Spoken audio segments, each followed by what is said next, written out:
recording. There we go. Well, the break from the awful grinding in Donkey Kong Bananza was good while it lasted, but now it is time. What the? Why is that wood glitching? That's weird. I forgot to. Special every grind today. Hi Blue. I forgot to do the initial check to see if the capture card was working well. Might be on that one, but I think it's working well from what I can see on my end. So hopefully it stays that way. So something that I learned is that I should change my clothes. Because the outfit that most of the outfit that I'm wearing, or I used to wear in the previous grinding sessions, was the outfit that I used in Emerald Rush to get rare perks. See, we're in Birdland. We are in Birdland. Not gonna be here a lot though. This is gonna be a quick one. So the most optimal thing to do in this one is going to, well, I'm gonna keep this tie, the Benedium chip, so that I can get more blah, blah, blah, blah. Incredible chips. The fur change doesn't matter. The bridges though, we are going to, actually the bridges don't even matter here. We're just gonna stay with the Voico bridges. My helmet doesn't matter. But what does matter is the Pauline outfit. Yeah, this is what we're gonna use. We need an outfit that extends my Bananza times. And I think I'm going to stay. Is it this one? Yeah, these two are cute references to the arcade Pauline, but I don't know, the hair and the eyes makeup. It's not really my thing. And no, actually no, there's a tie that I'm pretty sure can help me better. The power of the fashion. Yeah, where is it? Oh, it's this one. This one, yeah. The Digit Neckerchief restores my Bananza energy as I destroy terrain. That means that I won't have to keep buying melon juice every time I want to refill my Bananza. Well, I don't have to worry about gold when I'm grinding the terrain, because my Bananza meter is gonna automatically restore while I destroy terrain. I have no idea why I didn't think about this before. So, right here. See? I'm destroying terrain and I already got my Bananza back. Okay, but that's a lot of gold, so it doesn't really count. Yeah, let's try again. Yeah, that. So destroy terrain. I get more Bananza energy little by little. So that's pretty cool. So what we have left are these four: Shifty Stone, Boom Rock, Concrete, and Crystal. Okay, just gonna start with the Concrete, I think. I think Concrete is the one that I'm the closest to. And if I remember correctly, the Concrete should be... I have no idea where it is. But... oh, there it is. It is all the way there. Yeah, obviously the Bananza is lasting 60% longer. Absolute massive help. Oh, I got a blue. With a weird shading for some reason. Yeah, we grab this piece of concrete. Then we have to make our way all the way to the next area. So we need to carry this piece of concrete all the way to the next sublayer.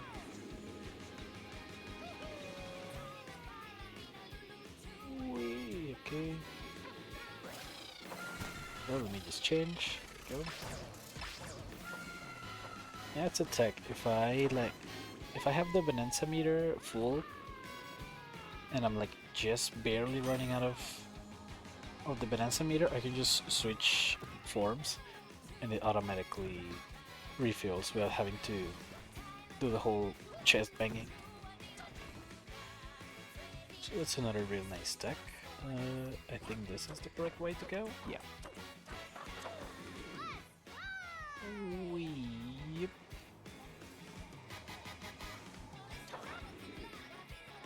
And here, the shifting platforms are all the way there.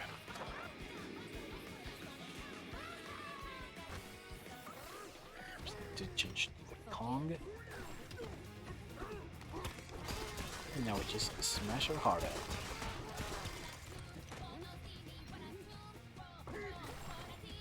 Cheese strats, I love it.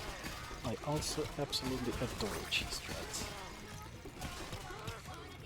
And I think in the beast layer, the cheese strats are gonna be little cheese. No, we just need it. Absolutely fantastic.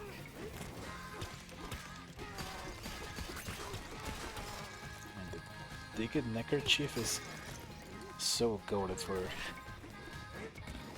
the max percent growth. And there we go, concrete, 100,000 cubic meters done. Now let's just do the boom rock and the crystal. I'm gonna need the amiibo for this too. There's the boom rock, first try, wow.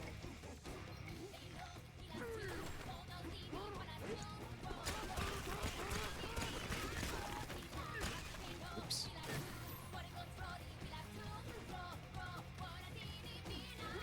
I think there's just not that much left. We'll probably just do... Please, stop falling off.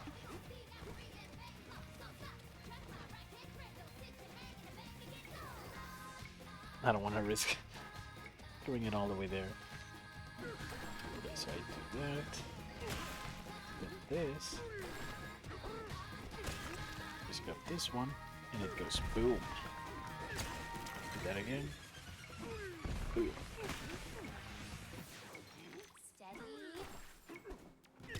And do the same for that one before it disappears. Whoops. Okay, that was kind of an awful strat, but it worked. Okay, time for the crystal this time.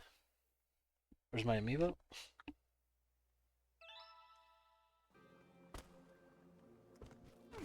I think that was wood. Yeah. Can you believe that in order to do a max percent run, you need to have an amiibo with you? This game is literally pay to win. What the frick, Nintendo?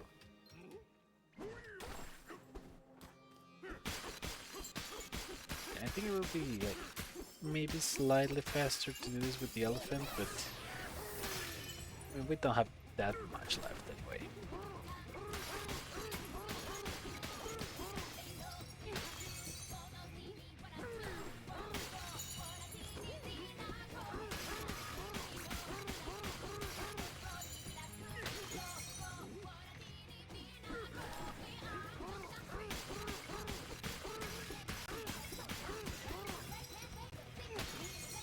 Done with this one too.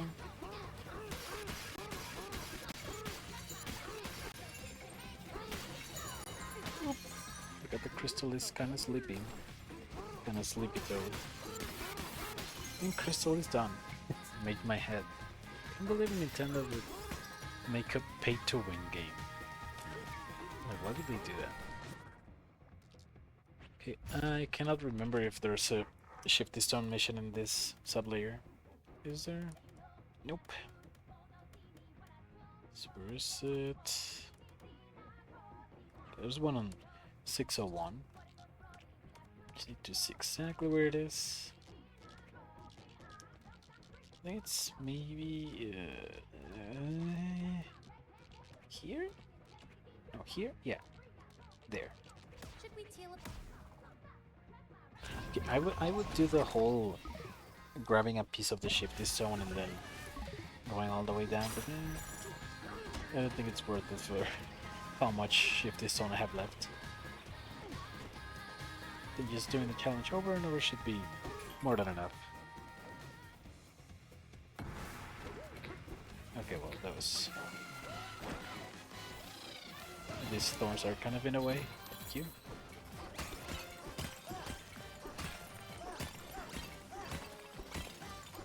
Make sure to not go overboard with the braking. Okay, that should be good.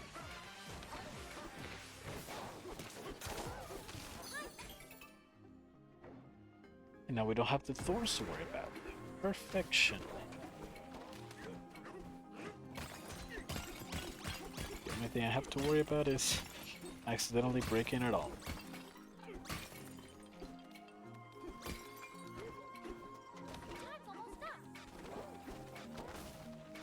Actually, this might actually be faster than grabbing the piece and going to the shifty platforms down below.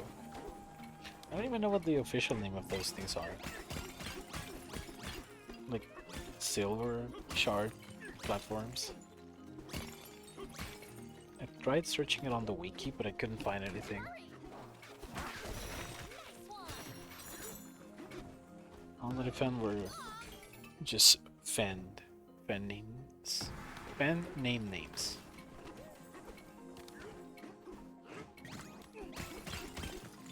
And there it is, Shifty Stone. And we are done with the forest layer.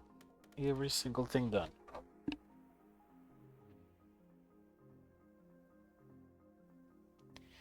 Just to make sure, let me go to the Reddit page. Just to verify that I indeed get every type of material.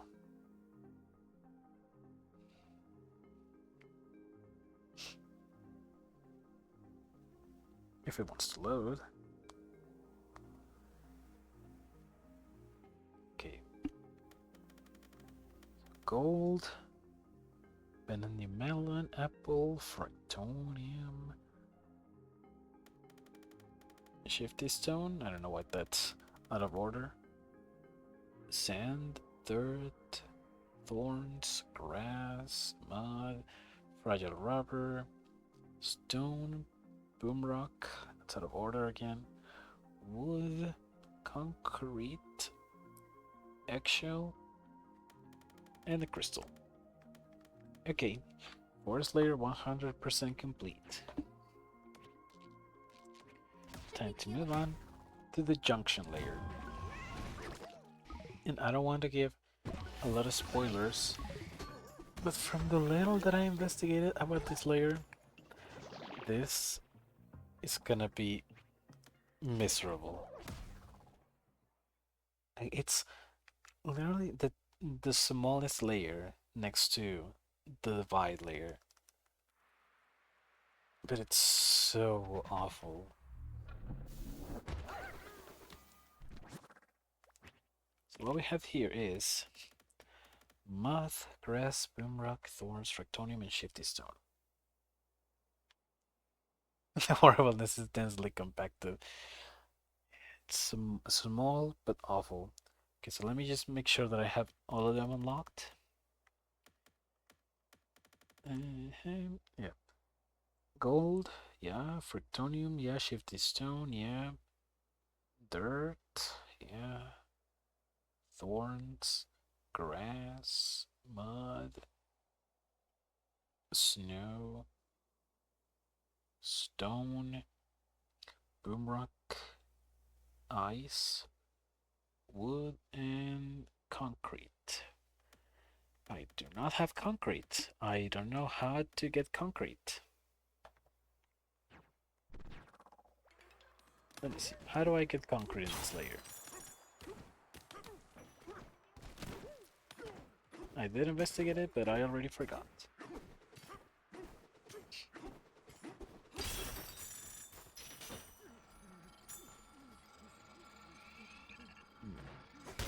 Oh, what the frick?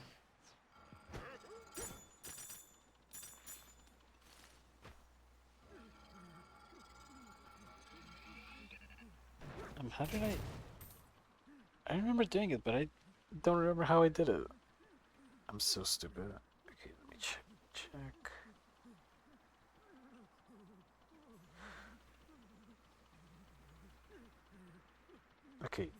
It says here, Boom Rock can be found in Junction layer via the Invincible Monkey Tower. When it fires, sonic the projectile via Elephant and pull out with CR. It needs to make contact and explode for it to count. I see.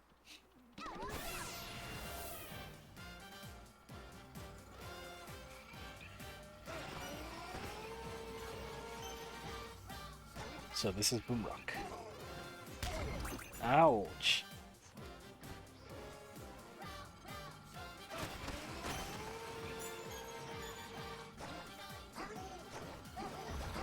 Oh, that's incredible.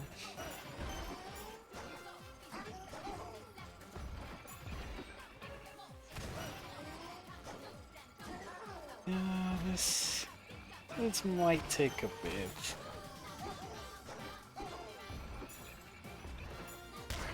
No, it's especially if I keep getting hit by those things.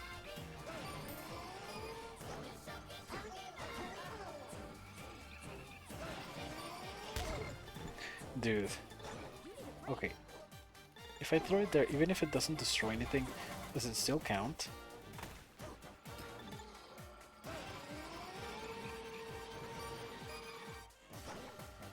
Or does it have to hit something and destroy it? Here, let me check.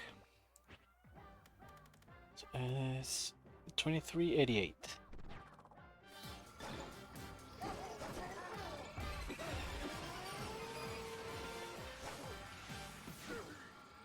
Oh, wait. Stop.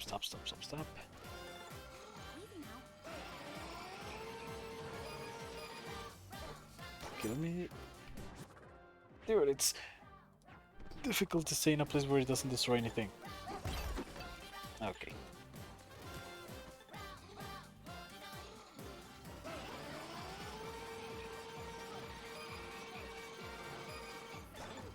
Oh no, now they're out of sync.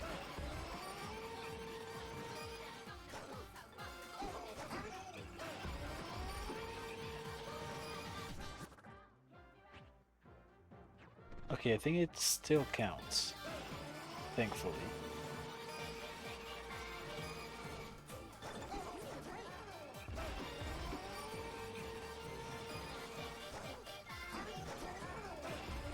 Just keep shooting it to the tower. And it will count every time.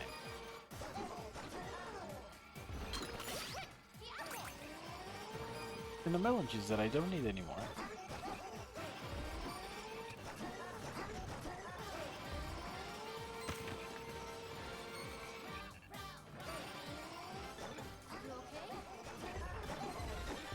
No.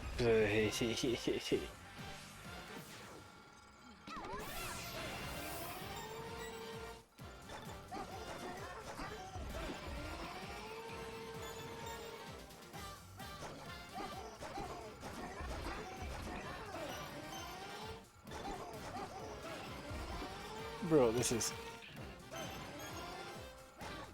miserable.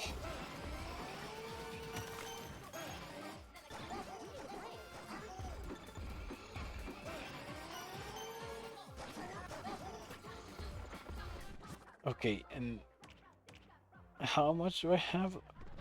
Not even 5,000 yet? This is gonna be awful. This is gonna be more than awful.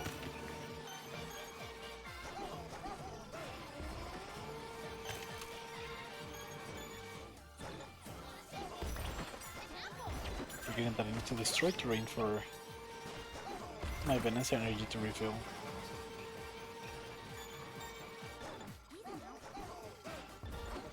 Okay, what if I go here? Oh, here's the concrete. I'm silly. No, please don't fall. Please don't fall. There goes one of my balloons.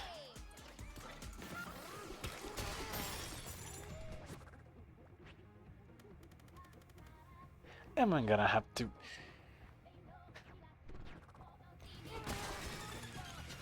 There's no shifty platforms in here.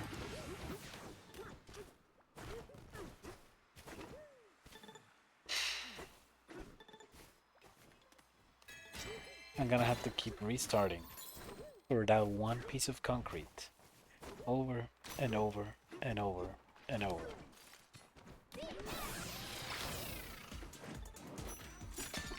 I love video games.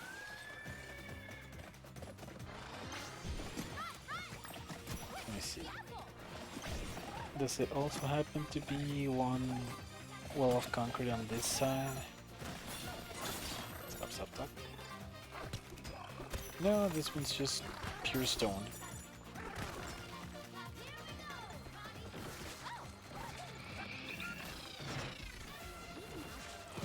And I also need to absorb all of these thorns because... well, because... and also let's do shift the stone challenge. Oh, broski. Concrete has the first apple. Unfortunately, it has. And I do not like it. I do not like the fact that it has actually learned. Why is it still aiming at me? Okay, so we learn how to get the boom rock. We learn how to get the thorns. How to get a fractonium. Just gonna have to keep hitting the same guys over and over. Shift the zone and concrete. This is not going to be a good experience. I can definitely see why I thought this was the most miserable layer yet. Guess it is. Let me just verify that this weird thing is actually concrete and not something else. Oh yeah, it's definitely. Definitely concrete, and there goes my apple juice.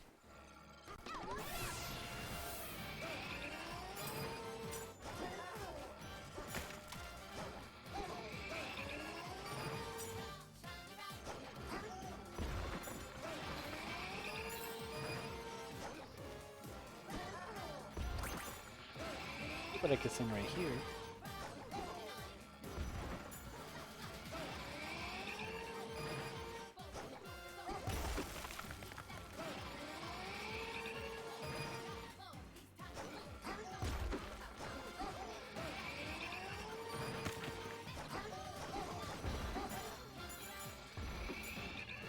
Yeah, this is the kind of stuff that makes me question if it was a bad idea to start doing this.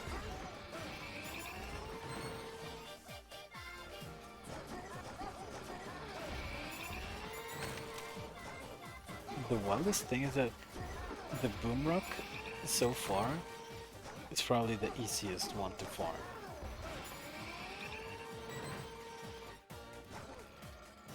Like, wow.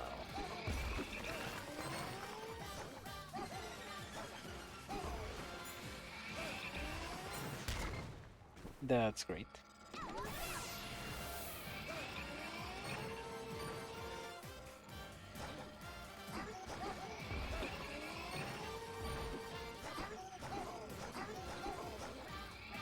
None of these boom rocks are hitting.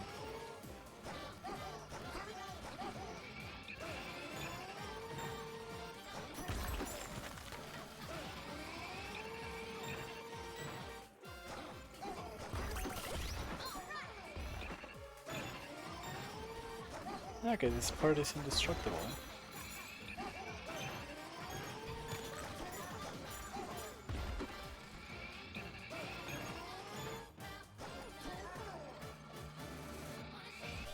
Okay, well, now I'd say let's go get the easiest thing done first, the grass.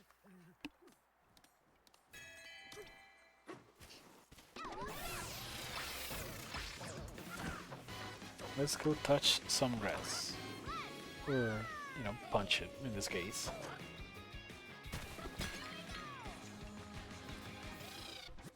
Oops. Look at the Kong Bananza.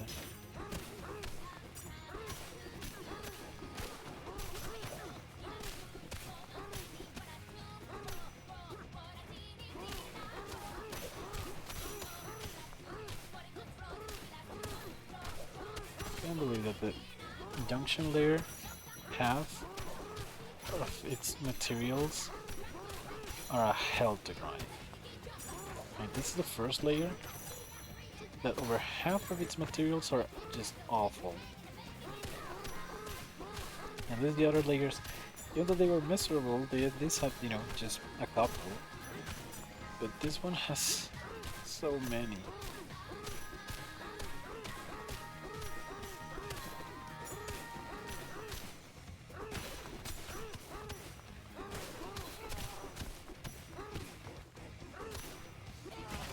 But you know, good thing I learned about the Digit neckerchief before it was too late. Before I had to keep grinding on melon juice. Because there's no shop in this layer. I would have to, if every time I ran out of melon juice, I would have to go to another layer, go buy 5 melon juice cans, and then go back here, and oh my goodness. I cannot be bothered with that.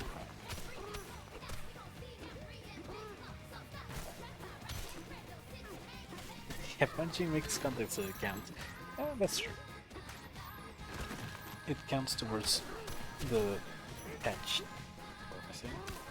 The grass touching requirements for every gamer.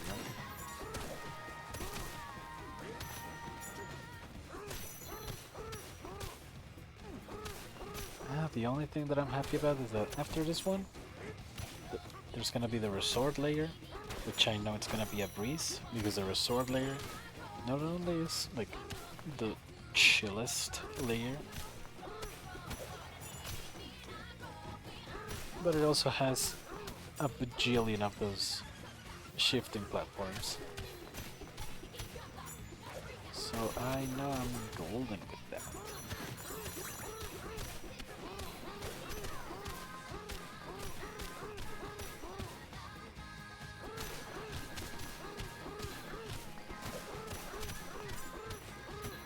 I actually don't know what I like more, the resort layer in this game, or the seaside kingdom from Mario Odyssey.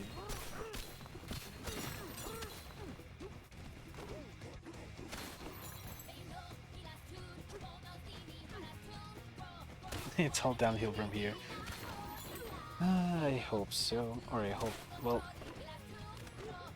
I know the landfill layer does have a couple bad things. And the planet core too.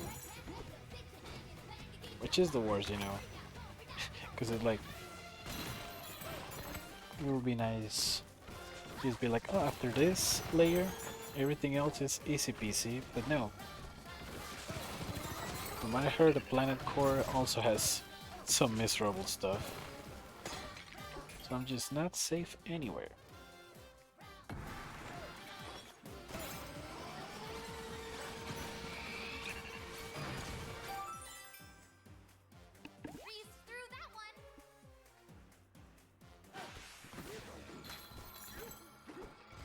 I just cannot have a break anywhere. Let me just go break that piece of concrete.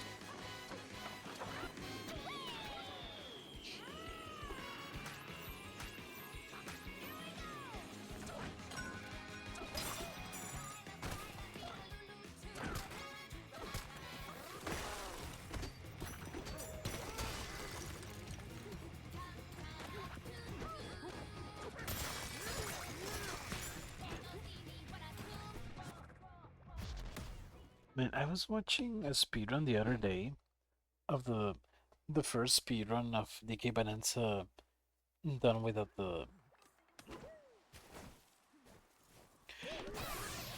ostrich Bananza.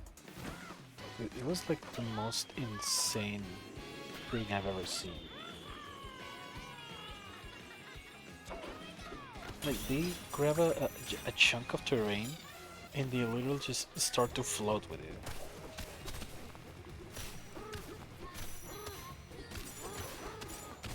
They grab a piece of terrain, and then they press the button to serve with it midair, but then they immediately press the button to grab it again, like to lift it, and then they press the button to surf it again, and then the button to lift it again, over and over and over, and they literally just can like float over massive chunks of land.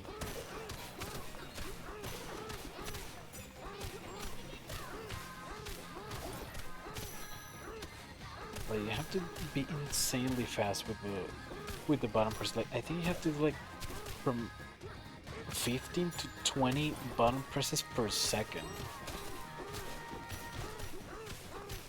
And you have to have a rhythm. Like you cannot just spam it. You need to do inhumanly fast, and you also need to do it in a rhythm, otherwise it won't work. Hey, 50,000 cubic meters of grass touched and punched.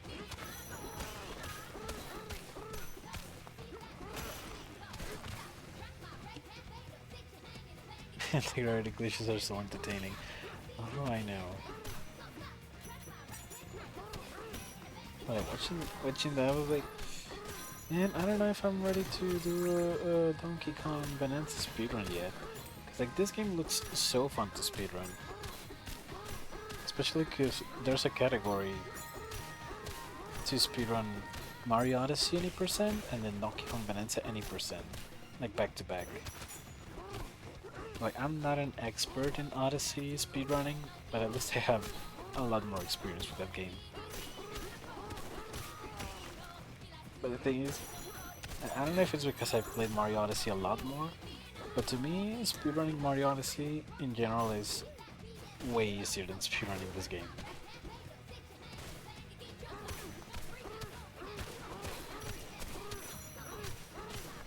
Well, honestly, at the level I am. Because there's some attacks in the Mario Odyssey 80% world record that I wouldn't be able to do in like a million years.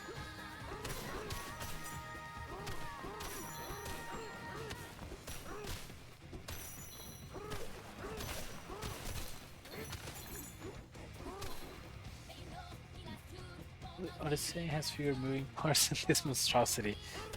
Yeah, that's true. No, to this day, it's insane to me that Odyssey made such an amazing movement system with only 3 buttons. Like only the button to throw Cappy, only the button to jump, and the button to ground pound.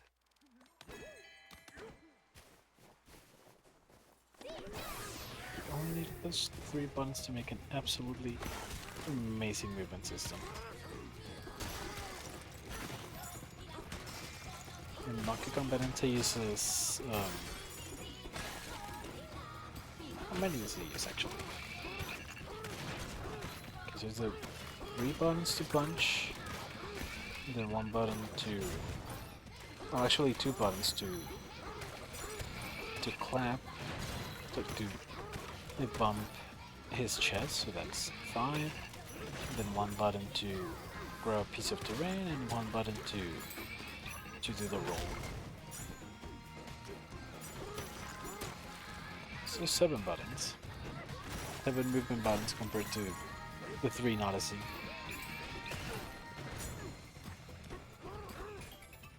Actually, I haven't even seen this one. Oh, this one's a lot better than the one in the forest area.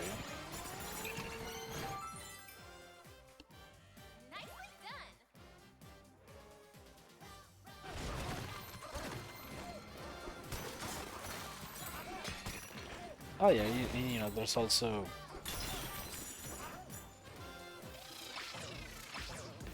all the whole different movement things that the Bananzas give Donkey Kong.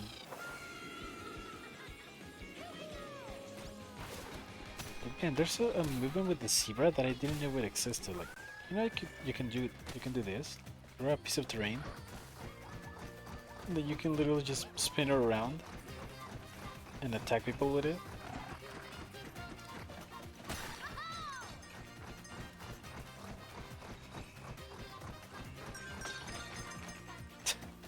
Very weak though. Spin. I literally 100% in the game without knowing that move existed. Because I'm pretty sure the game never even tells you about it. It's not used in any of the rehearsals or the tutorial, nowhere.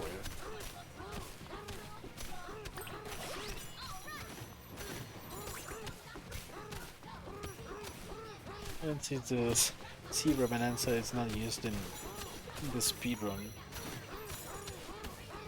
I guess there isn't really a need for it.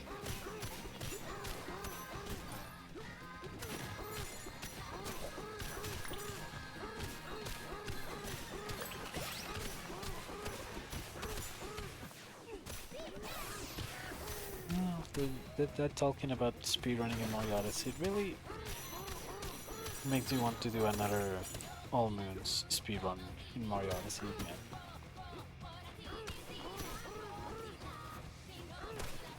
But not only am I gonna have to practice a little bit because I am pretty washed, I'm also gonna need to do it either on my day off or before my day off, because that speedrun takes a while. So for my PB, I think it's like 9 hours and 30 minutes, something like that. But hopefully with the Switch too, I can improve my PB, even if it's just a little bit. But I also need to play better than I did when I did the speedrun, which was like 2 or 3 years ago, I think.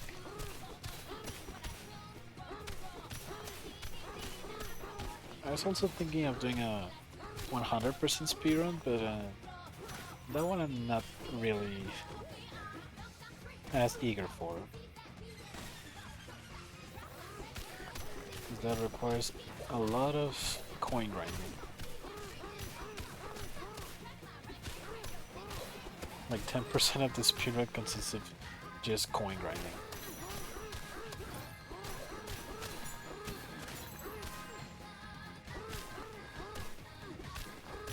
That's why All Moons is my favorite category, because you get to experience the entirety of the game, which is amazing, and you also get to escape the boring coin grind. It's like the best of both worlds.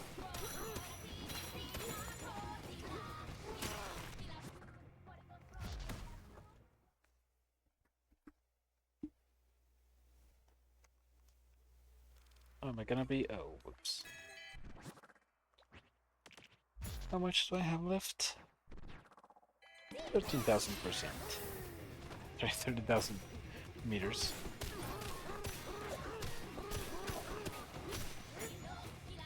And I still need to find the time. The time and motivation to practice for the Mario 1482 that I've been planning ever since 2022.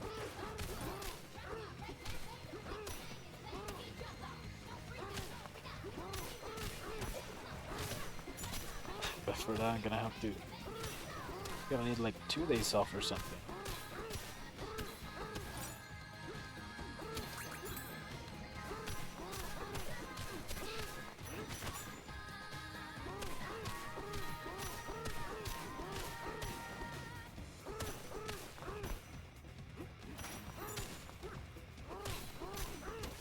I guess I could start with the 602, just for good measure. But the only Mario game that I'm not that fan to speedrun is Galaxy, and Galaxy 2. Which is funny because Galaxy 1 is the third Mario game that I've speedrun the most, after Odyssey and 64. I love Mario Galaxy. I say, hey, grass completed. I really love Mario Galaxy as a game, but as a speedrunning game, it's not the best, to say the least. Like, the speedy movement feels kinda clunky. And there's also way too many cutscenes. I don't know why it took Nintendo until Odyssey to add a skip cutscene button. Man, I keep forgetting where the Concord is. Let's just get rid of this thorns while I'm here. Ouch.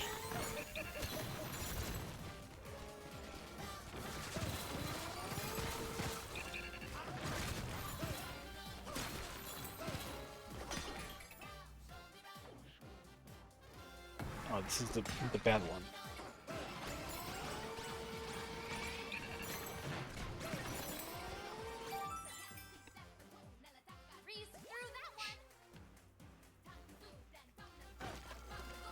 Alright, so at the very least, I do know how to get every material in here.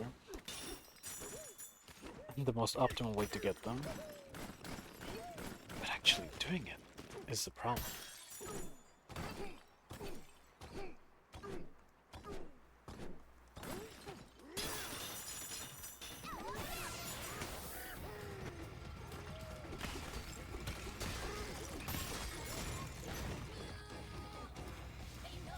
Just got shot in the face.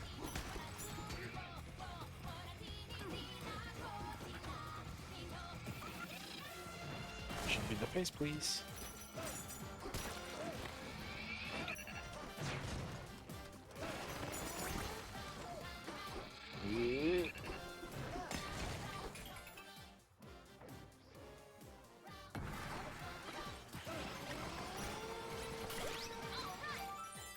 With this freaking mud, I swear.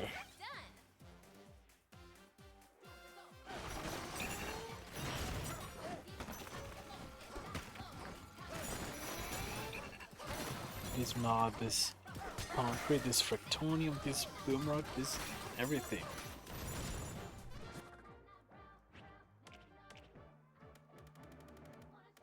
Oh, and the thorns. Can't forget about the stupid thorns. Wow, this layer is gonna be even more miserable than I anticipated.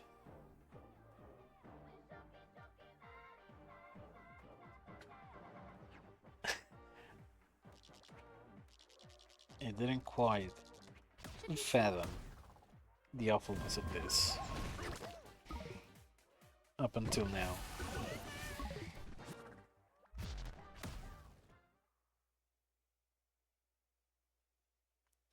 Without fathom, as they would say in Megamind. Okay, so yeah, I go here. Dude, I keep getting lost. Where the frick is it?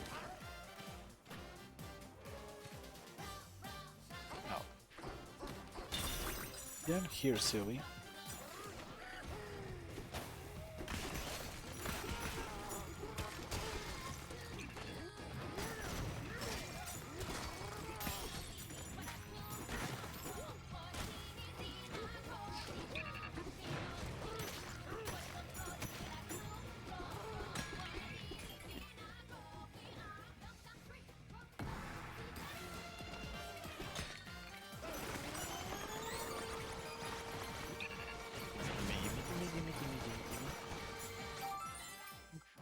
Didn't totally forget how awesome that movie was, but I was reminded of Pichu with little bits.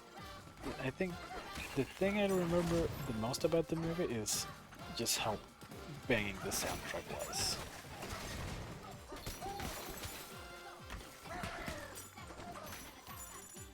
I normally am not a big fan of licensed music in animated movies, like in Super Mario Bros. For example. But in Megamind, I feel like the choices for licensed music were pretty amazing. Like, all of them were absolute bangers.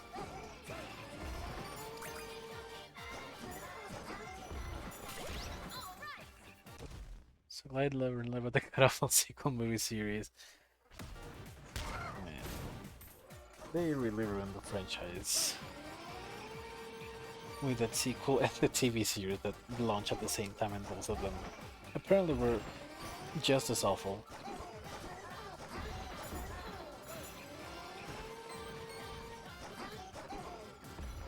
no matter what they do, they will never be able to win the classic.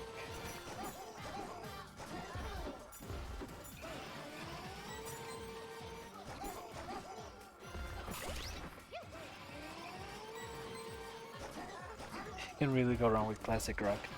Nope. And with Michael Jackson either. Hey, melon juice that I don't really need.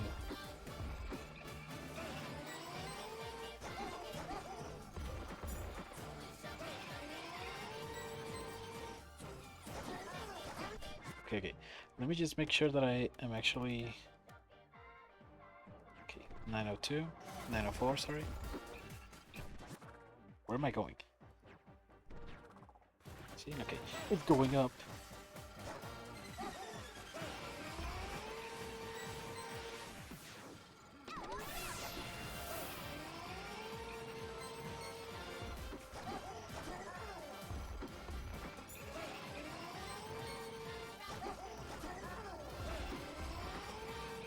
Yeah, still not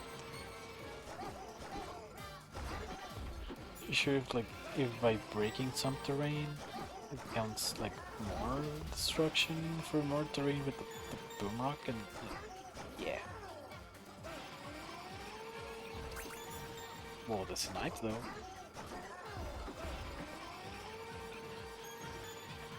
One can simply represent stars that SNL casting to be one tenth as good. Whoops, that's what I got from looking at the screen. Like, it's so wild that not a single one of the original voice actors returned.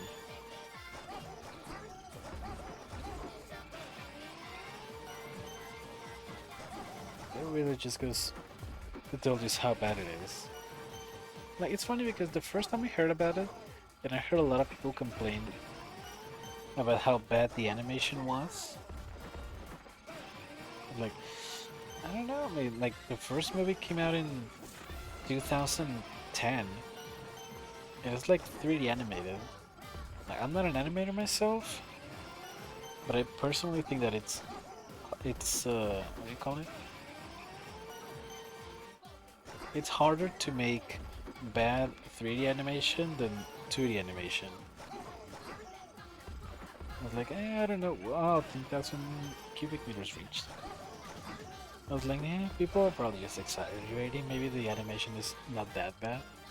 But then I watched the trailer and I was like, oh my goodness, what the frick is this? Like, what people from Cocomelon did they hire to make this animation do?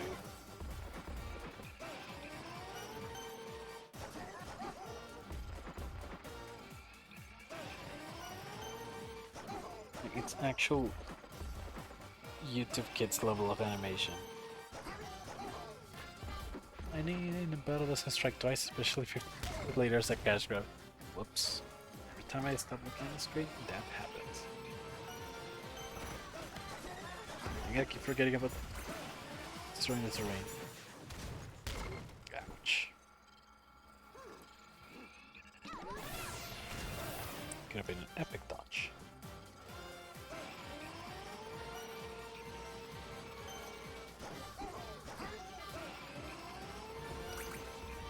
Yo, the snipe on the Fractonium though?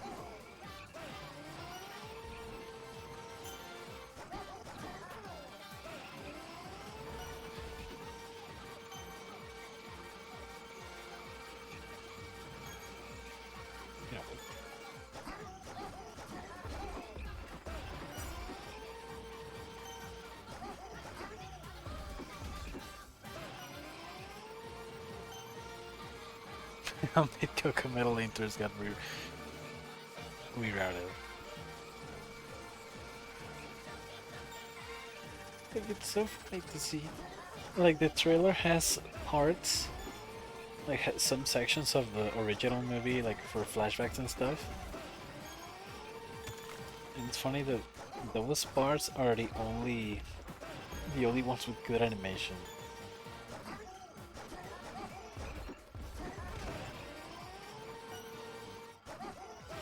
I can't understand, how can a movie from 15 years have better animation than a movie from 2024. I think it was either 2024 or 2025. Ouch.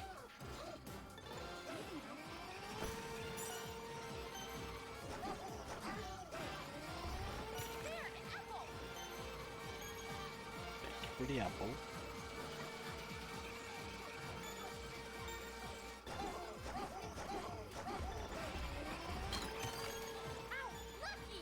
Hey, apple juice. That actually I did make.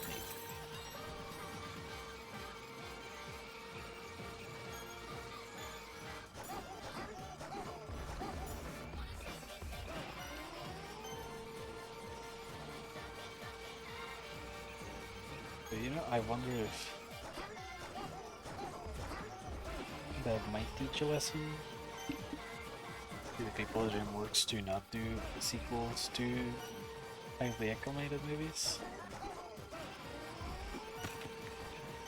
Especially if they're gonna have like 1% of the budget that they had for the first one. It's like, I still have no idea what they could do with Shrek 5.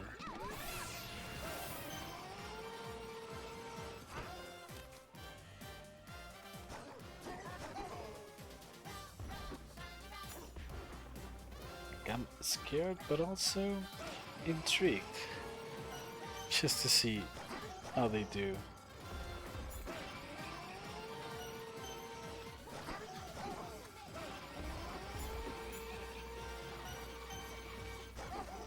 I don't know, so far people haven't been really happy with the trailer, you know, with the whole redesign.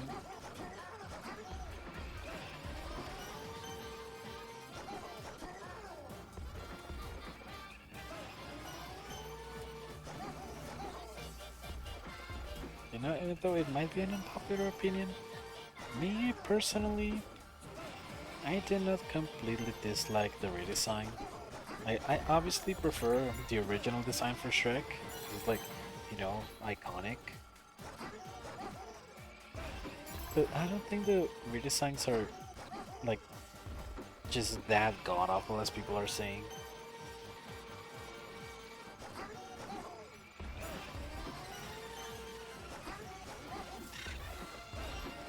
So there's also people that say, why did no one complain about the Puss in Boots redesign for The Last Wish?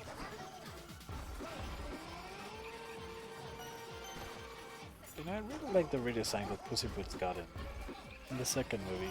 It looks a lot cuter. Especially the eyes.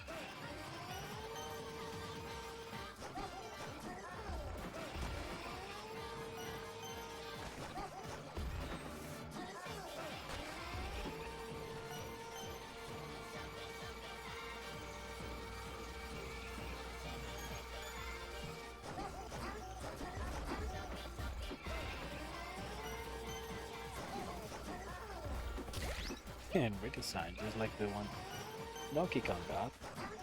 Probably I'm also a big fan of.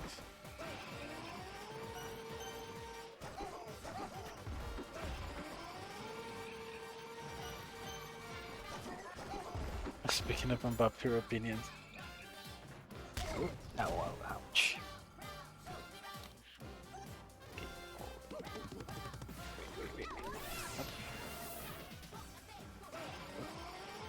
So when I was a kid, I got hype backlash really hard with a few of what are not considered classic kids movies from the early 2000s, and Shrek was one of them. Wow, really? Dang, people were hating on Shrek back in the day? Shame on them. Complete shame on them. How dare they?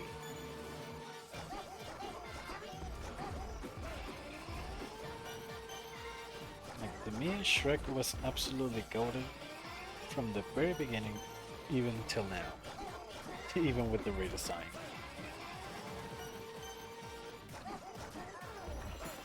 I love The Last Wish, but I'm not super looking forward to the next movie night.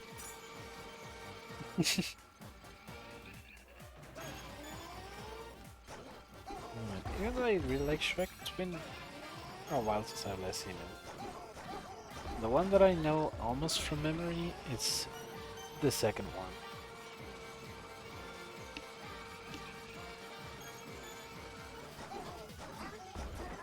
Still remember most of the stuff. Like, it's funny because for Shrek,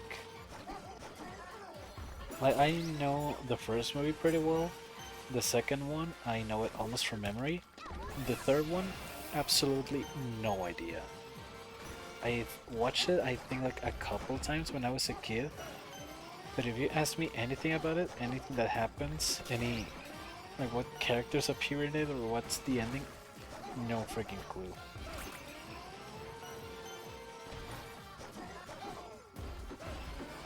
The fourth one, that's also one that I kind of remember well. I don't remember all the details, but I remember like on a big scale what happens. I think it's pretty silly that they decided to make a fifth one when the fourth one was established as like the definitive end, but DreamWorks being DreamWorks, I guess. Yeah, at least the first few movies are great, but I just got so tired of everyone around me showing it that much. Like I had to like it. I'm not sure why Shrek became like such a big wow. All those bullets missed terrain. That's incredible. Not sure why Shrek became like such a huge internet meme. Probably because of that one video with the Left 4 Dead character. That I don't even remember the name, but I don't. Oh, it's called. Yeah, Shrek is love, Shrek is life.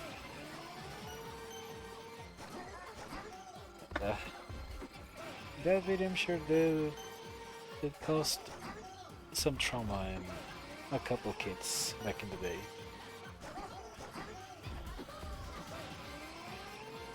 But I think Shrek was popular on the internet even before that video.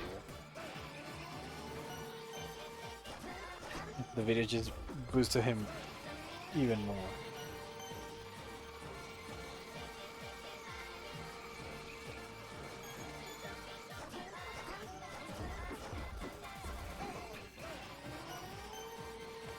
Mike Myers and Eddie Murphy were an amazing combination of talent.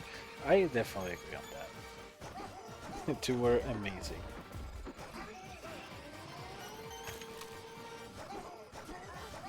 If I didn't really watch, well, back in the day, didn't watch the movies in English. The parts that I've watched in English with the original voices, whoops. Oh my goodness, I don't know how I dodged any of that. And I need to stretch some terrain, whoops. It's definitely charming. In the morning, I'm making waffles.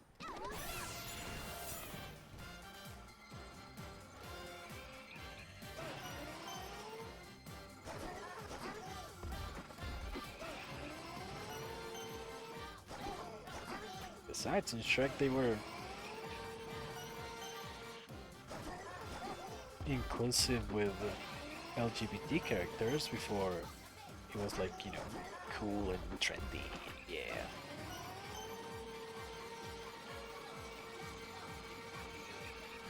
The idea of fairy tale characters all living together, Jinx is very approachable. It's definitely a very unique idea. Probably the reason why it became so popular in the first place. Got no way shut up about the waffles. Yeah, it's like one of the most iconic things that Donkey has said. His most iconic line in the movie. He never made the waffles, that's the saddest part. He never actually got to make said waffles. Ouch. Hey, dude, why am our hands so freaking sweaty?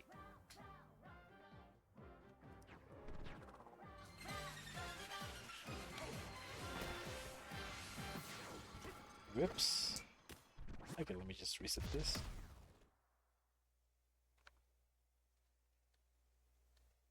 Yeah, he didn't even make any waffles. I mean, how was he exactly planning to do the waffles when he doesn't really have, you know, fingers?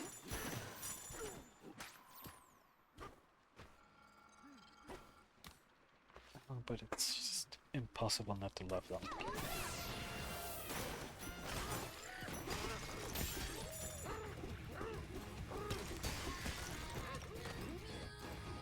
Brock.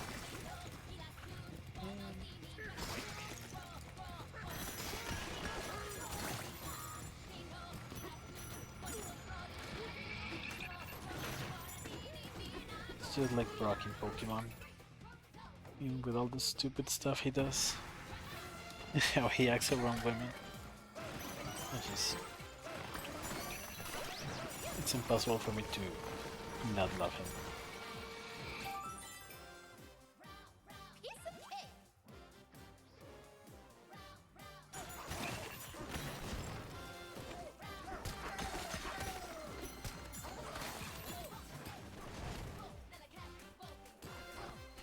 And the thing that all the materials that I need are here in this exact spot. Like there's the concrete, here's the boom rock, there's the mud, there's a rectonium over there.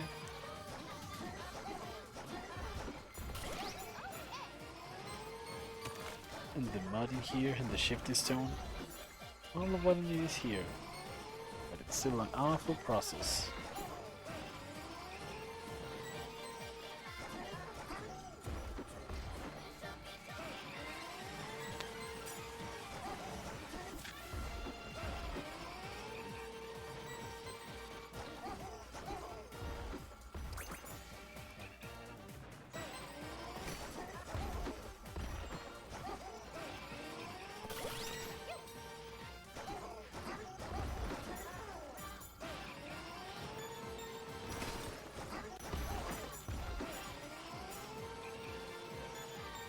He turned a frying pan into a frying pan at one time. But oh my god. Oh, I get in there with the random explosions. I keep getting unlimited apple juice from time to time. That's cool.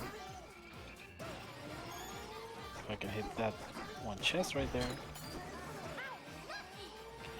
It's not apple juice, it's a melon juice.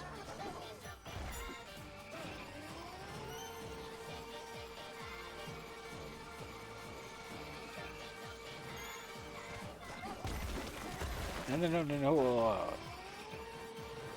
It's just about to do some really stupid stuff.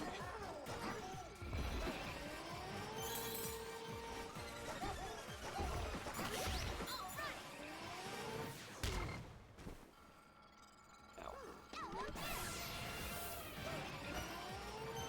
Man, I'm gonna be drowning in cash by the time I'm done with all of this.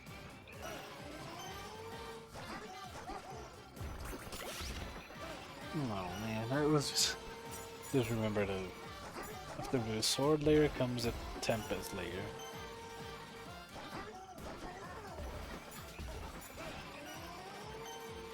So again, just what the frick is up with this camera? Like, just playing casually, playing like a normal person, is one of my favorite layers. But in this freaking context, having to do all the smashing stats. It's gonna be awful. Those freaking thunders that keep sapping me every 5 seconds with the lava rain.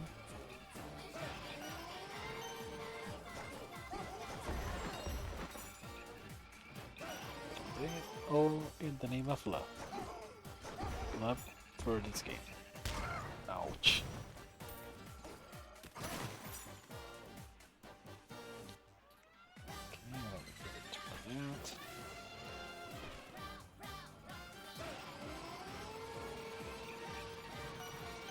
Things I do in the name of love.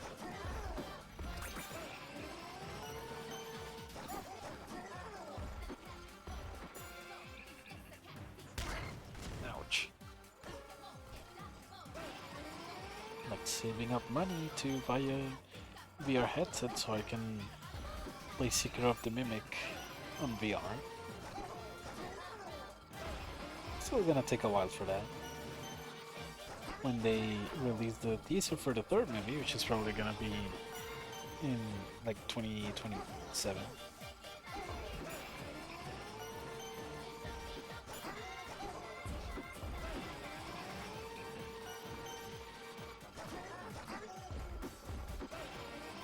Gonna get probably, well, since I am planning to get a PS5 for all the console editions of FNAF games, probably gonna get the PS VR 2. So, well, first I think it's the newest one from my knowledge, and I think it's the only one that supports Hell Wanted 2. Because I also need to replay all the Hell Wanted games, but this time in VR.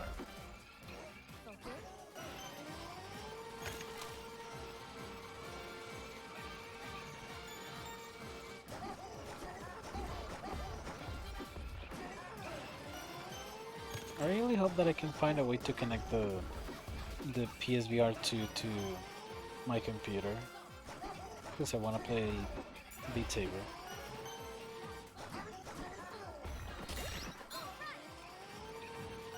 And like Rec Room and some other silly VR games that are out there.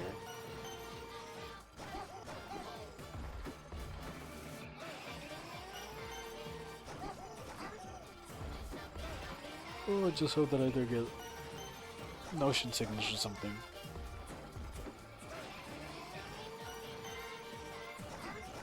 Man, speaking of like VR and getting motion sickness, the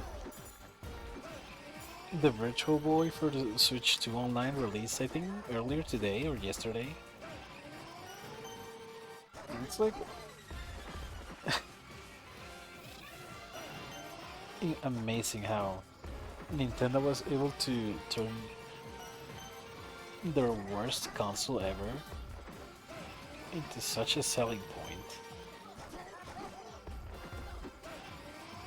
And they took a console that they released 30 years ago that no one liked because it was awful. They remade it, and everyone is buying it. Like, wait, what?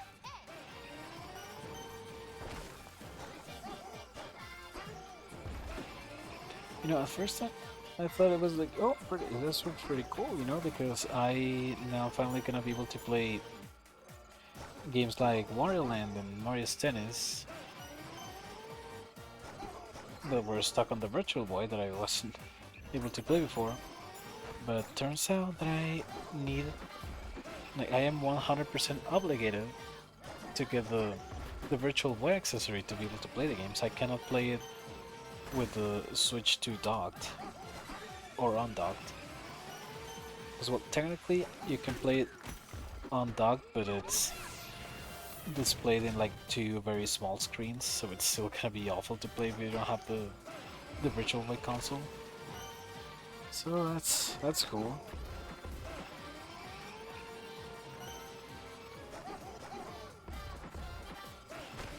That, by the way, you also need to pay $100 for it, on top of the expansion pack price.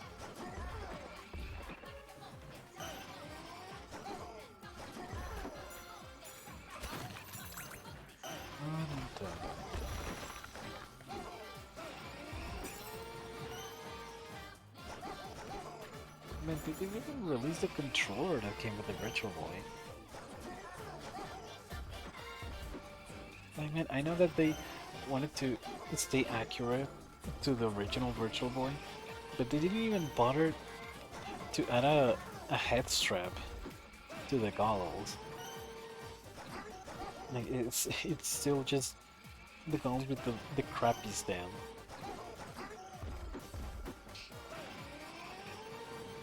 Sounds really, but it's hilarious. It is hilarious, but at the same time, like, I don't know what the frick were you thinking. Especially when before you're playing, it says that be careful, this thing can cause like double vision and motion sickness and nausea and vomit and a lot of awful stuff if you play for more than 20 minutes.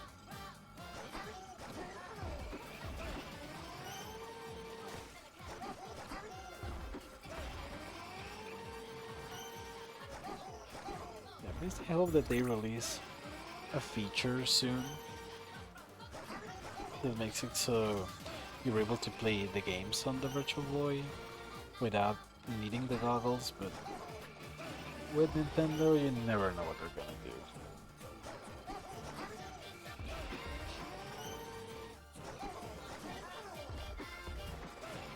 They might as well like charge $20 extra to be able to play without the goggles.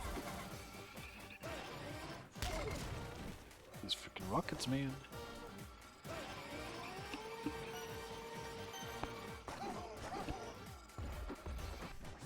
Oh, man. How much do I have? Not even a third of the way there. I love video games.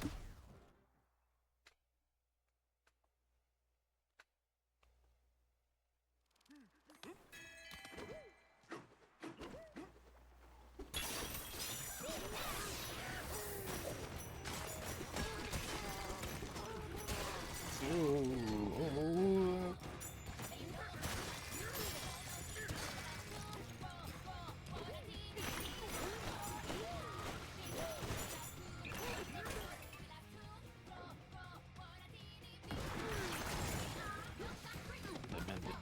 Junction was awful, but it wasn't this awful. No, this is the Junction, I meant the Divide. The Divide was awful, but not this level of awful.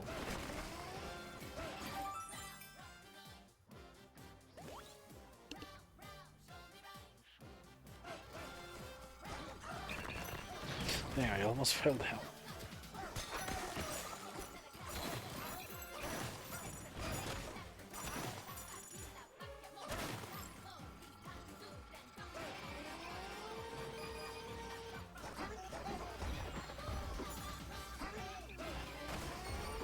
One second I was gonna say like that I was baffled at how people were able to find these ways to get materials. But I think this boomrock is a lot easier to get on accident. Like, you know, just trying stuff. Compared to like the Sanad in that aisle in Hilltop where you have to be hovering with Pauline on a very, very specific frame of the layer. So in a very specific, like, 3 pixels of the terrain to be able to find it. Bye bye, Boomrock.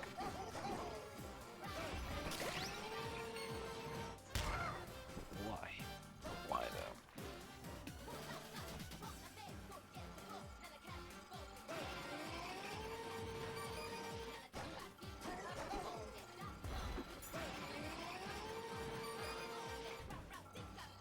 Hey, good thing. A couple days ago I managed to get all the statues from Squawks and Decay Island. So at least I don't have to worry too much about grinding chips anymore. But I'm still gonna grind chips because I want that sweet 99,999 on the counter.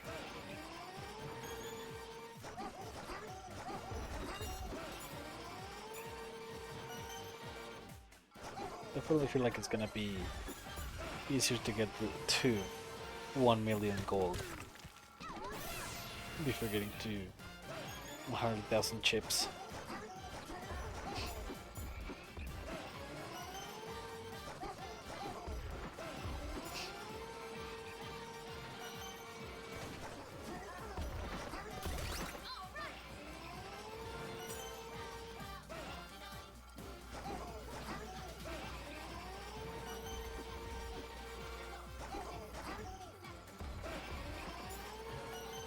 Thinking of all the things that could have been, what different things could have been if they just happened to have this changing platforms to this layer. So why, what stopped them from adding them to the layer?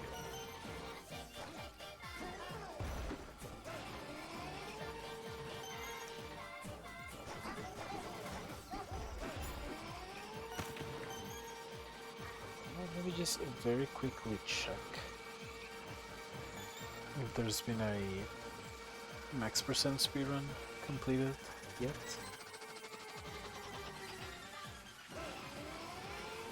No, no, no, no, no.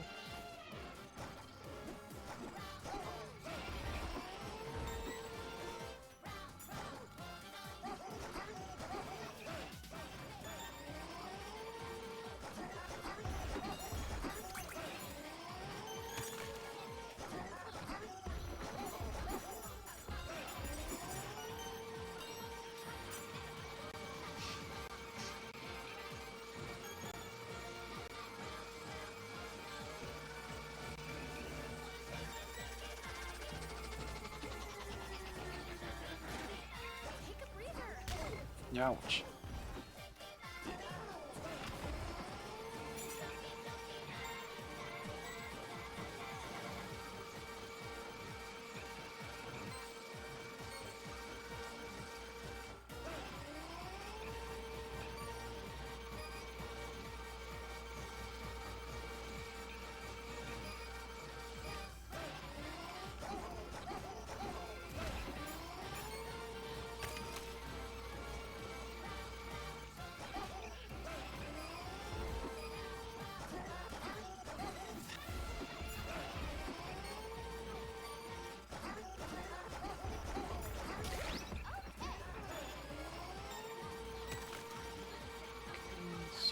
Switching.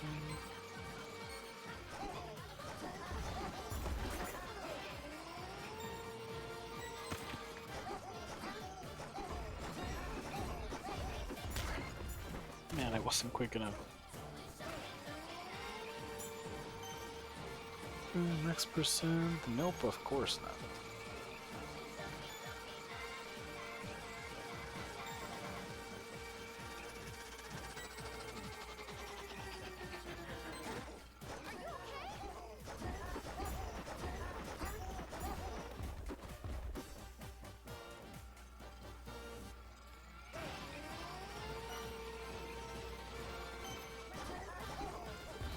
I'd like them to be that desync. What the frick is bug limit?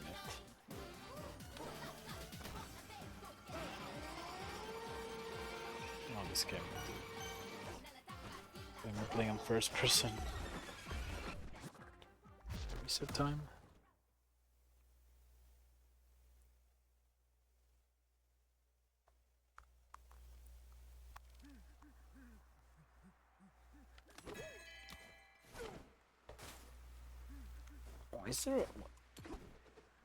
Why is there a speedrun tag called fart?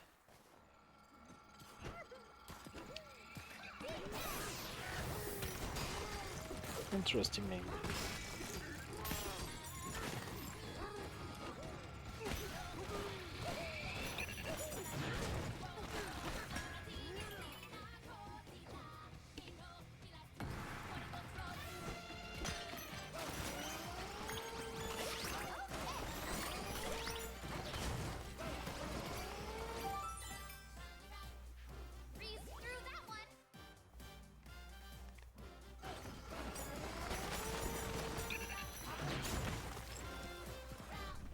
And is it actually helping with the map?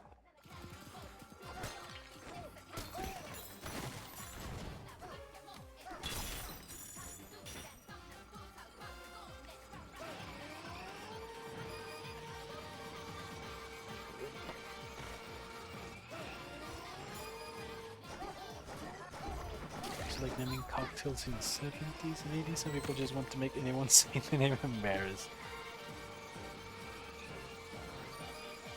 It's definitely the case for a lot of stupid names for restaurants.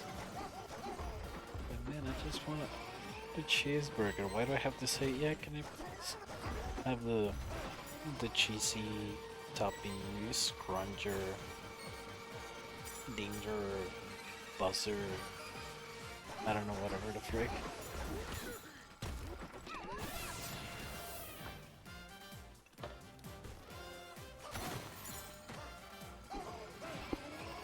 I know the waiters must enjoy it every time someone says it.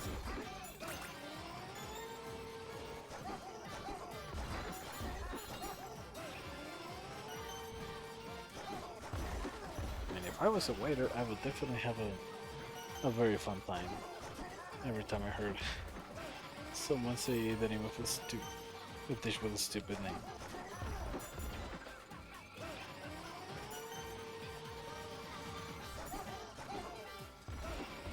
Bananza has a speedrun tech called Bat and a speedrun tech called Fort.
Sorry.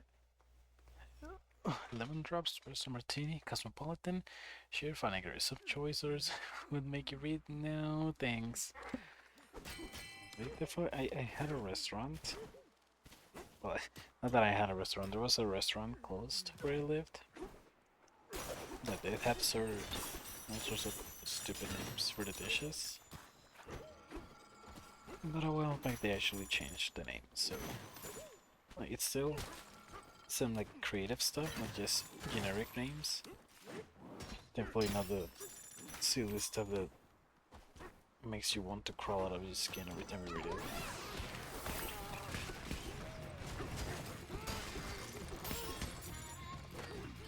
Well, I mean, like when they take some, creative liberties with the names, but as long as their main goal is not to embarrass the reader, I'm cool with that.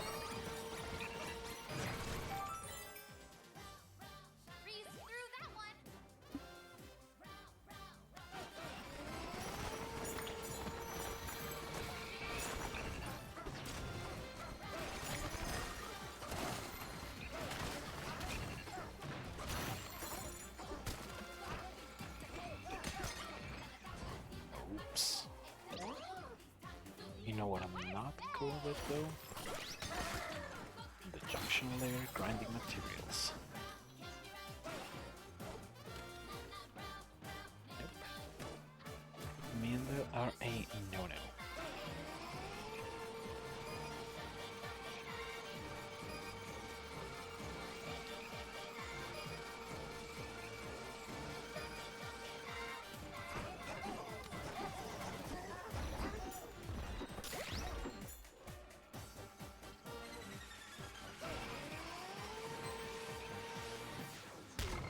Really at the worst possible time. I can appreciate Vanessa being safe on the street for while also being a little fun, but it gets to a point where you have to question the taste level of Hurricane with that name and everyone who didn't tell them no.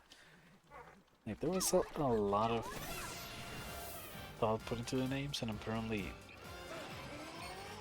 no one puts themselves in the shoes of a customer who has to say those horrible things. Or maybe they do, but they don't care. Like, as long as I have fun, who cares about the customer, dude? Man, what the heck?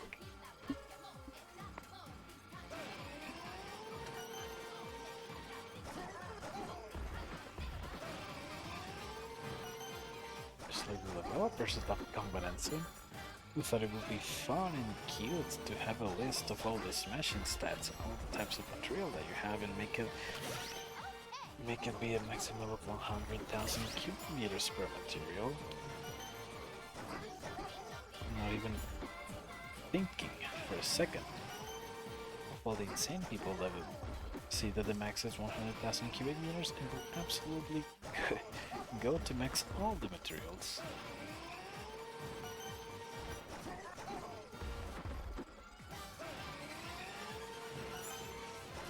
Like, Nintendo, do you not care about us?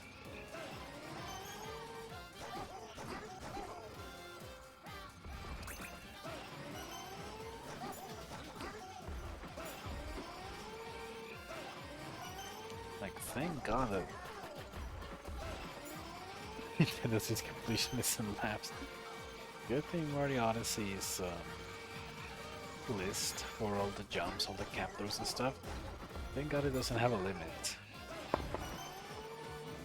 I searched online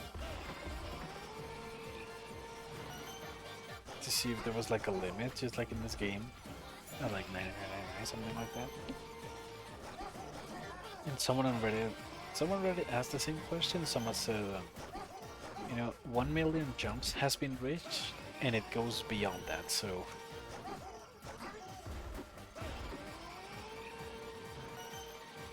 the limit is definitely not 1 million. Could be maybe 10 million, maybe 100 million, or maybe it goes into infinity and then just resets once it goes to a certain point. That's how numeric values usually work on computers.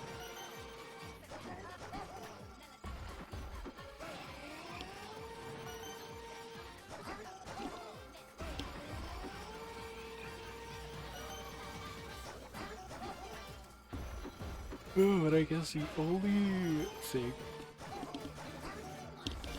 that has a maximum in Mario Odyssey is the jump rope minigame and the volleyball minigame. But in order to get the maximum amount of points there, I have to do some glitches that Nintendo does not approve.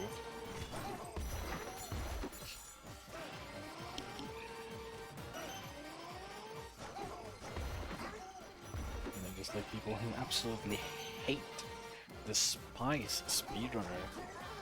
So, they don't play the game right. They're not playing it as the developers intended. They use nasty glitches and skips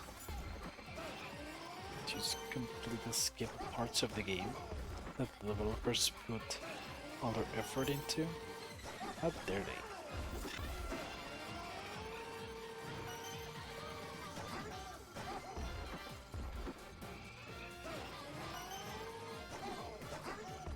How dare they skip parts that were made with care and love just for the sake of going fast? Despicable. Absolutely despicable.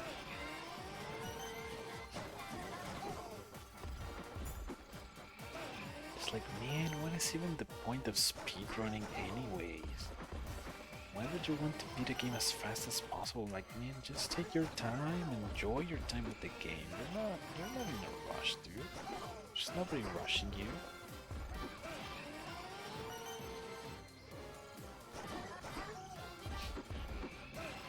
Cheese threads. Well, not cheese threads.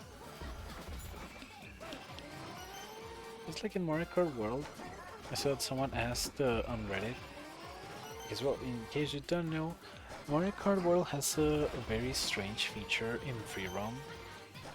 You know the speech medallions? They're like big coins that works as they're like one of the main collectibles in Mario Kart World. But they have a weird gimmick that if you approach them the incorrect way, they despawn, or they just not spawn at all.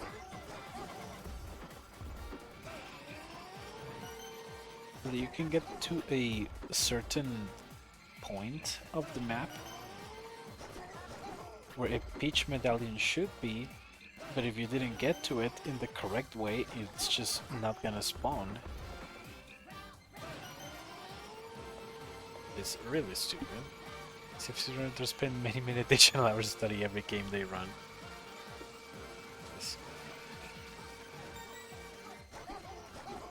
One important step of being a speedrunner is having a lot of time in your hands. And people just don't like to look past that.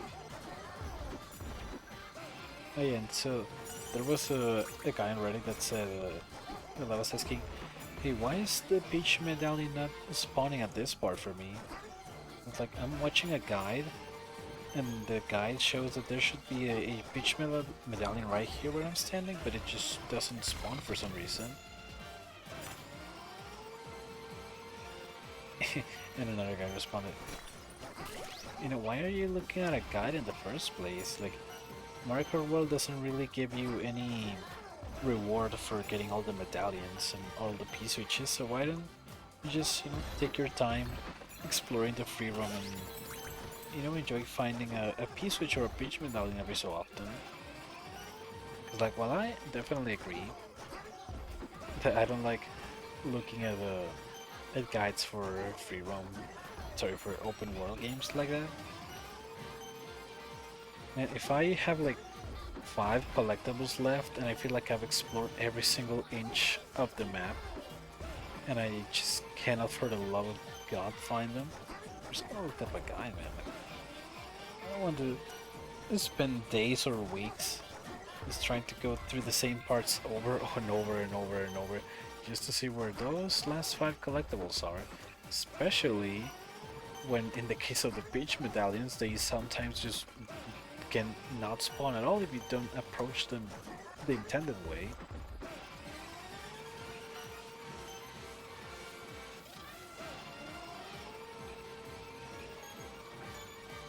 I have never heard of a Mario game or any game where the collectibles can just, you know, despawn after a while, just not spawn if you don't get to them in the quotation marks intended way.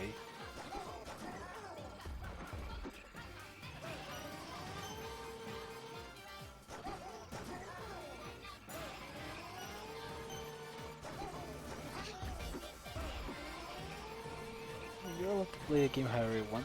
Yeah, definitely agree on that. You can play, you know, if you want to look up a guy, just get done with the free roam as soon as possible. You can do that. But you know, there's also the joy of just freely exploring and coming across collectibles every so often. You know, I watched a video a while ago that was, I think it was called something like "Stop Ruining Games for Yourself."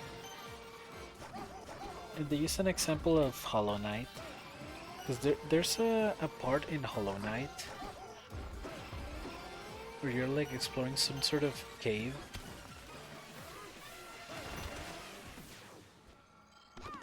And, whoops, I forgot.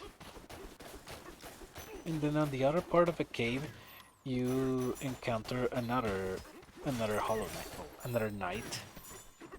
It looks just like you, and he's just like exploring. Memory games for yourself? I think it has that point. Whoops. Whoops. I declare myself guilty, unfortunately. Oh, but yeah, when you encounter another knight that looks exactly like you and just like exploring like you, running around. But then after like a few minutes of that part, turns out that the knight that you saw was actually a boss in disguise. Like as soon as you encounter it face to face, it reveals its true form and you have to fight him. They say that there were a lot of people on Reddit that as soon as they see the knight, like the other knight in the other side of the screen, they take a screenshot of it and then go to Reddit and like, hey, look at this, this weird thing happened. I was just exploring, then I found another guy that looks just like me. Is this game like multiplayer? I didn't know I could find like other players exploring and stuff.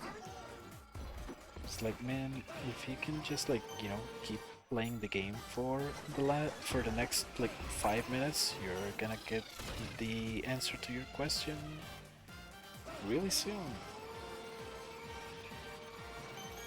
Like, there's no need to spoil yourself on what's gonna happen in just a little bit, my guy.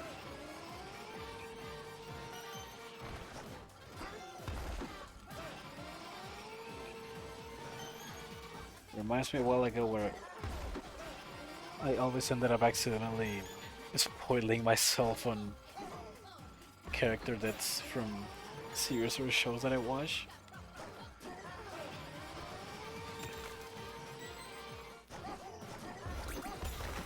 I was like, man, I really like this character, and then I searched them on the wiki. And then it says first appearance, then the number of the chapter, then death, and the number of the chapter. And I was like, shouldn't have done that. I really should not have done that.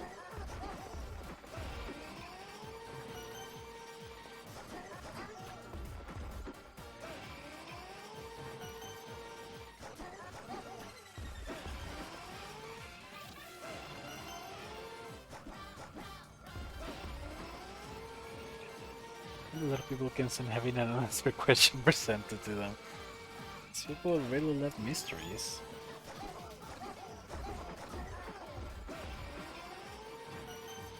Again, I can imagine of just starting a movie, and then as soon as something mysterious happens, you have to immediately go to Google to find answers. Those answers are presented to them probably in the next like 20 minutes of the movie.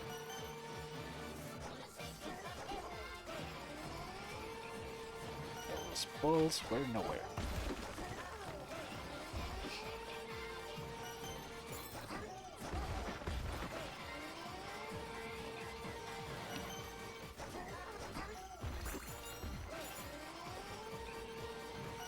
I wish there were spoiler-free wikis of Phantom things, but that would kind of defeat the purpose. Yeah, unfortunately. Oops.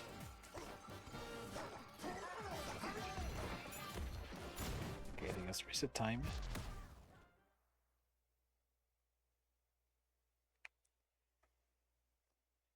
big fan of the wikis though, especially those overly meticulous wikis that make sure to give every single minuscule detail about the characters they talk about.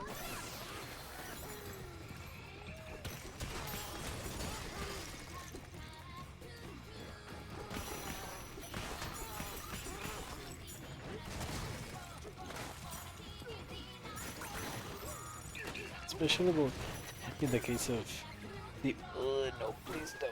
Oh my gosh.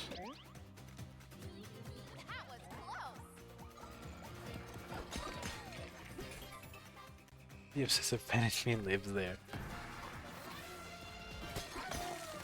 Relatable. Like, I love in the case of SML that I talk about, like even though it's just a stupid, silly puppet show that's not meant to be taken seriously,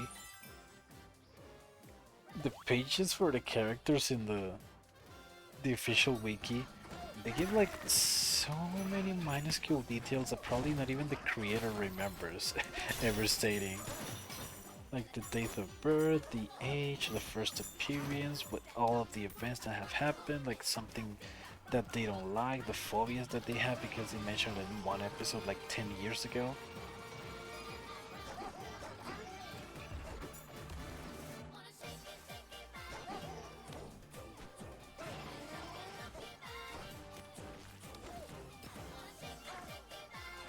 I can imagine the creator just coming up with something that the character likes like on the spot on one episode, and then 10 years later he looks at the wiki and it says that about the character, and I was like, oh yeah, I remember I stated that in one episode.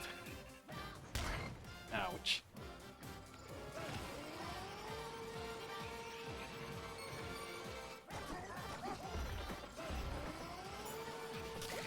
I love information. Like, I remember even the creator of One Piece, he once said that he really is very thankful for the official One Piece wiki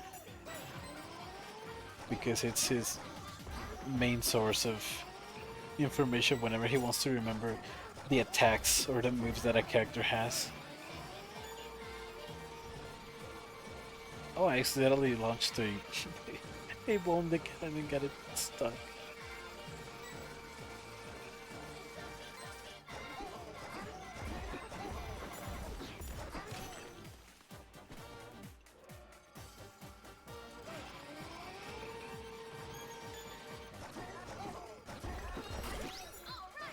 Like if you're an author of a series that gets big enough to have an official wiki, you don't have to worry about forgetting details about characters because that wiki is gonna have you covered at all times.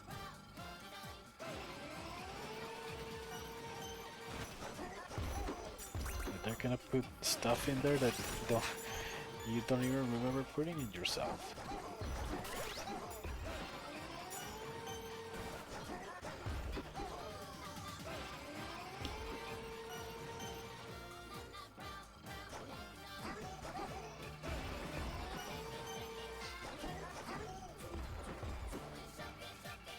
Yeah, but I really wish that the wiki of Donkey Kong Bananza had like a list of all the shifting platforms that each layer has, so I can be sure that I'm not wasting my time.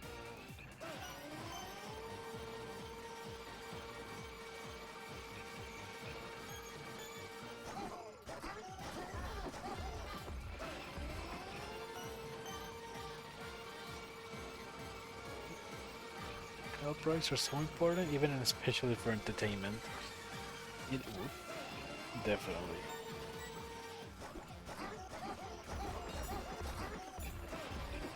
We don't want any more media to get lost anymore.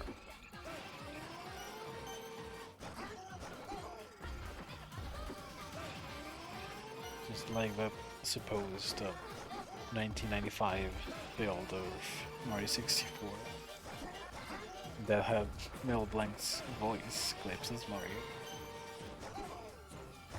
And you can imagine an alternative timeline where Mel Blanc ended up being the official voice of Mario.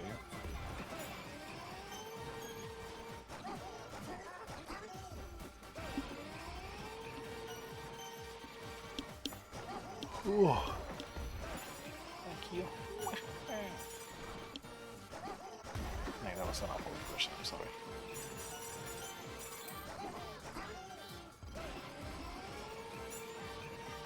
Would have been weird but good. That boy has a... He can yell, the man can do some shouting.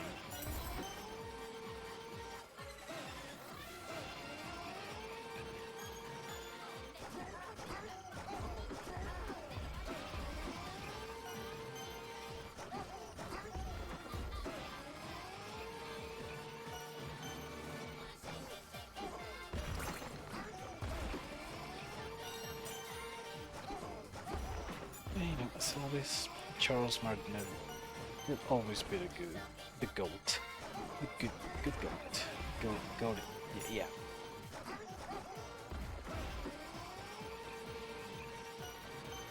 And the current voice actor for Mario is not bad. I think it's pretty good, but just can't beat Mr. Martinet.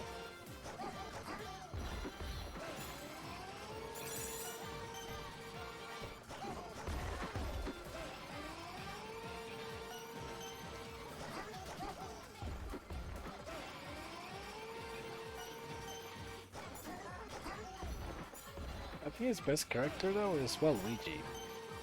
Dang, he really nailed the voice.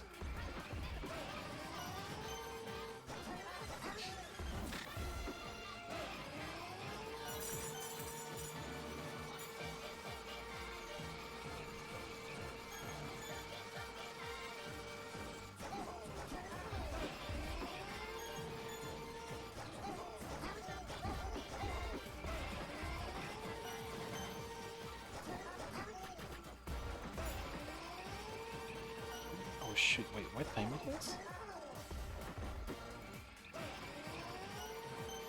Wait, okay.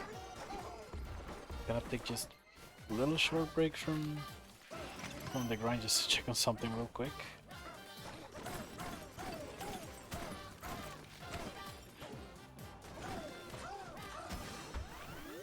We can be free even if it's just for a moment.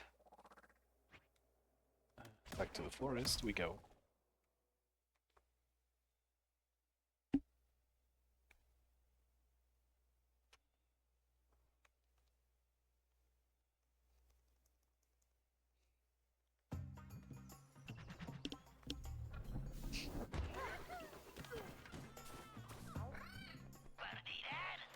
Is the event on? Nope, not yet, okay. Just wanted to check that. Okay, back to grinding.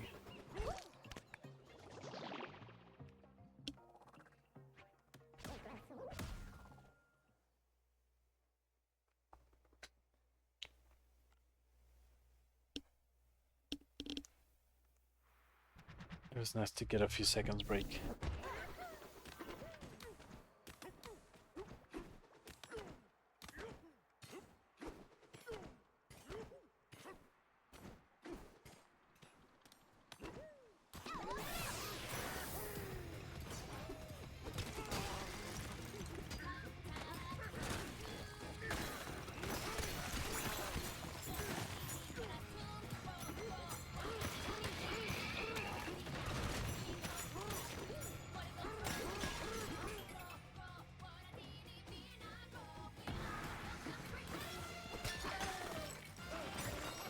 Really can afford to miss even a single one of these events. I already missed 2.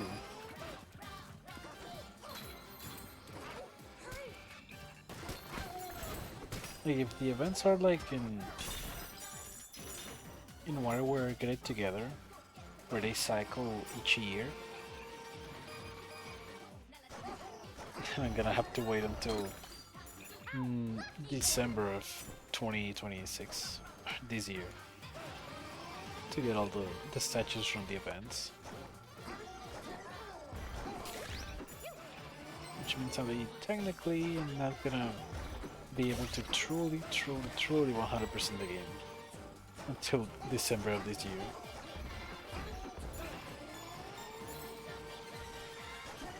I love Dicky Bananza.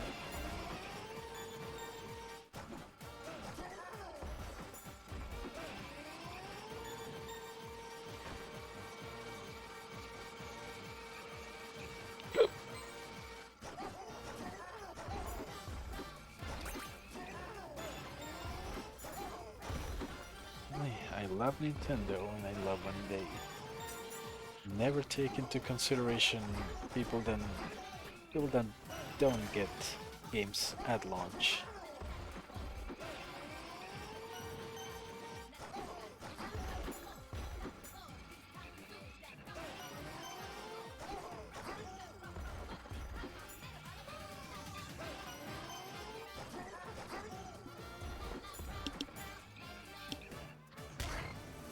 Or consoles at launch for that matter.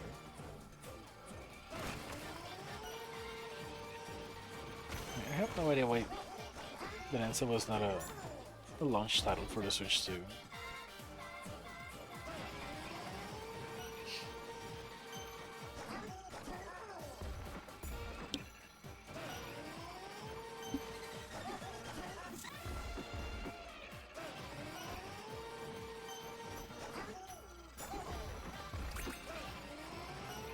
Mario Odyssey wasn't a launch title for the Switch 1 for another unknown reason. The frick?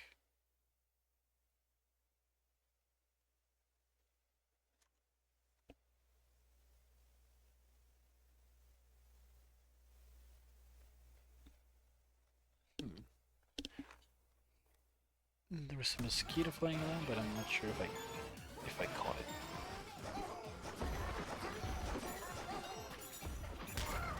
Oh, frick.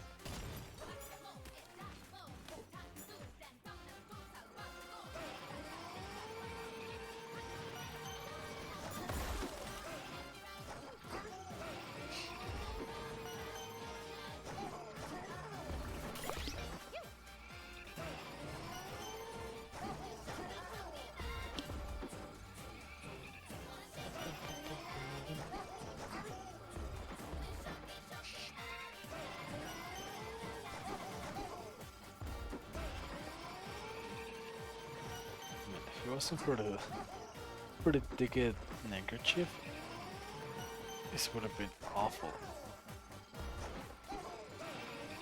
Well, maybe not too awful, because I still get a lot of gold.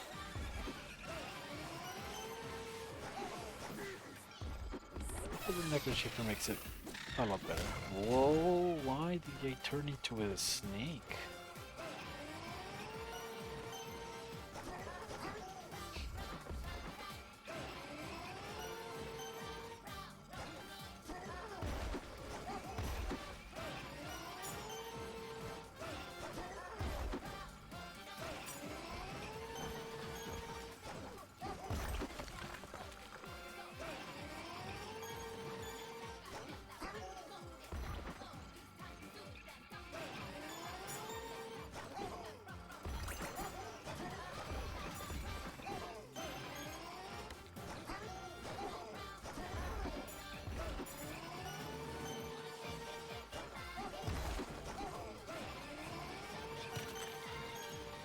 Can you stop reabsorbing the balls, please?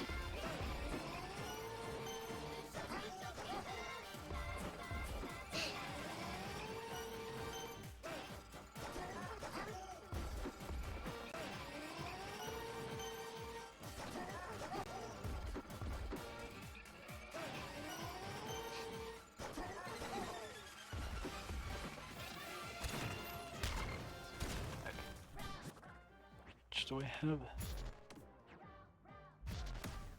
Well, we're halfway there.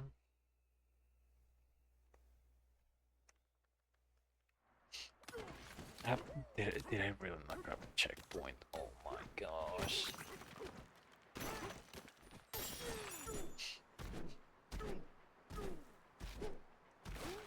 Let's go grab the checkpoint, shall we?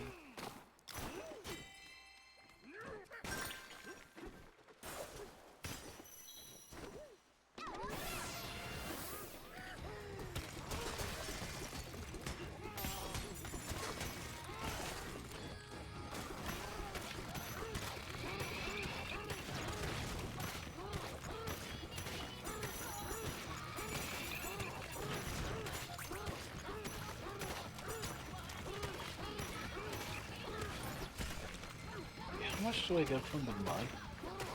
They break it like this.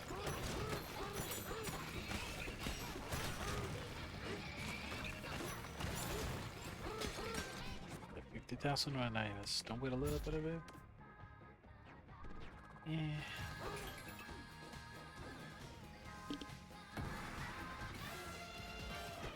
Let's say 3,000.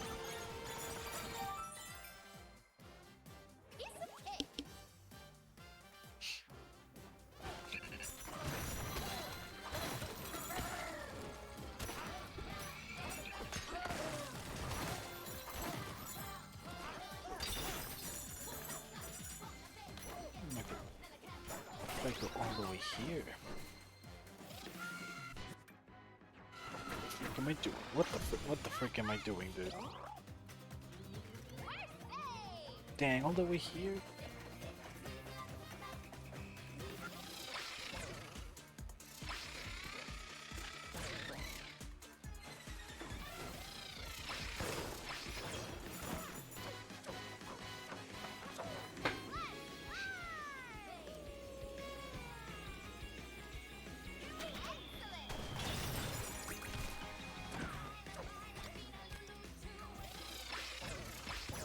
This is the wrong way.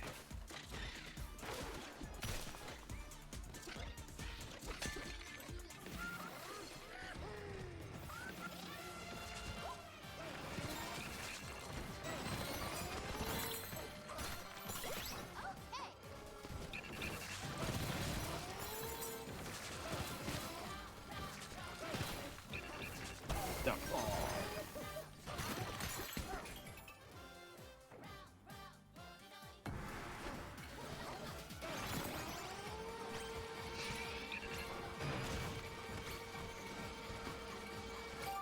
This challenge is pretty awful in comparison to the other one.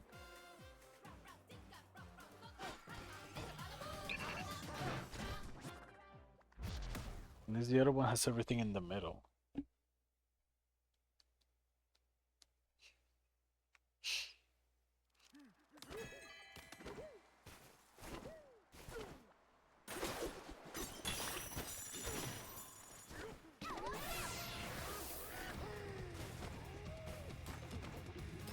The grinding never stops though.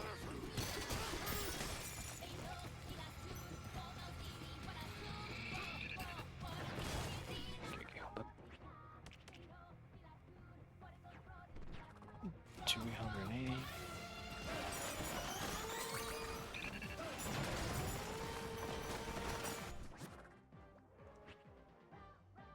Oh.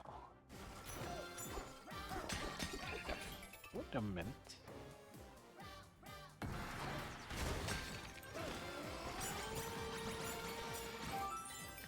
That is like actually pretty optimal if I do say so myself.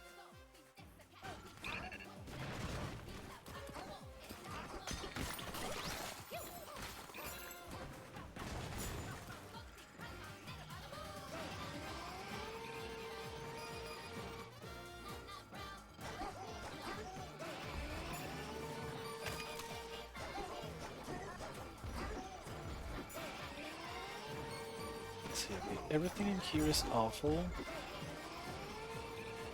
but even with all the awful, the biggest roadblocks are gonna be the concrete and the thorns. Those two are the worst ones.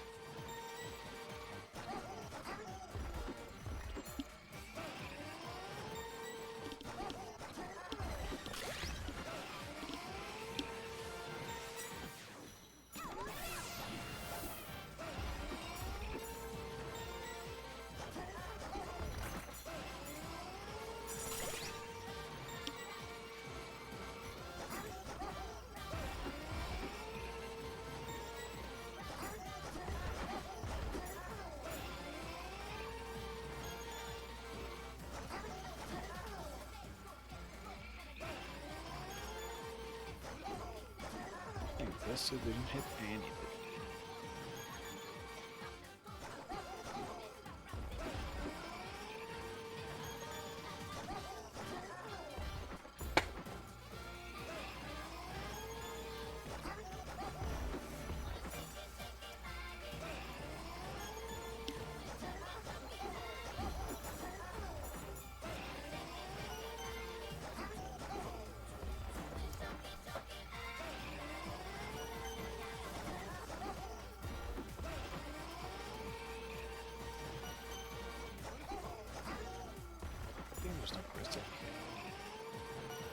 Oh, the Victorian. Yeah, I also forgot about the Victorian. Well, this was... Well, then I could not even bother to look at the screen. Just smashing the punch.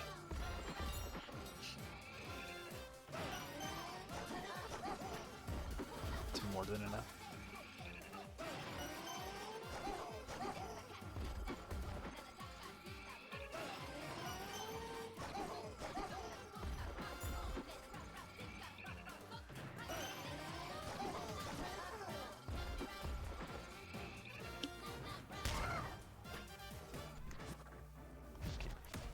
Reset.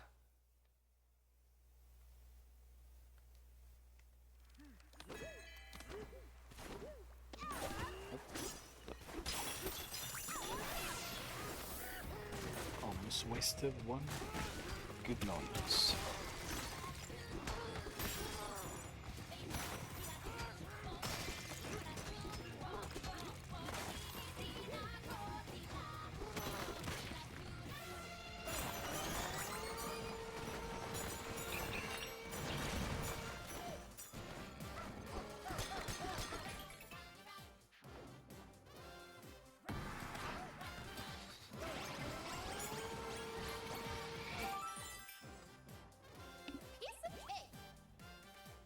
And this extra few seconds for the cutscenes to add up real quick.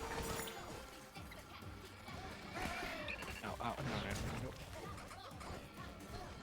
Take it, please.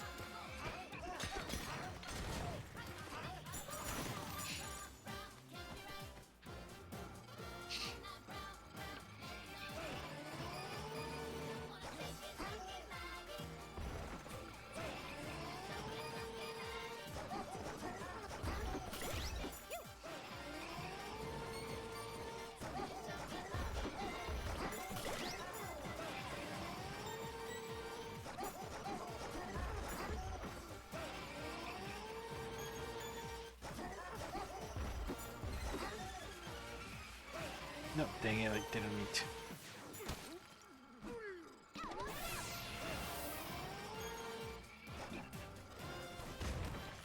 We're out of sync. And we're back in sync.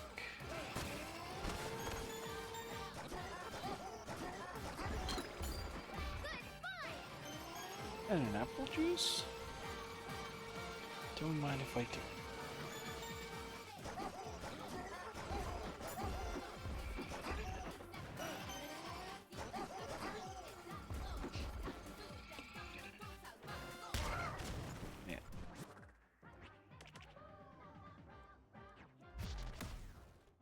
I would love to say that we're close, but no. Not even close to being close.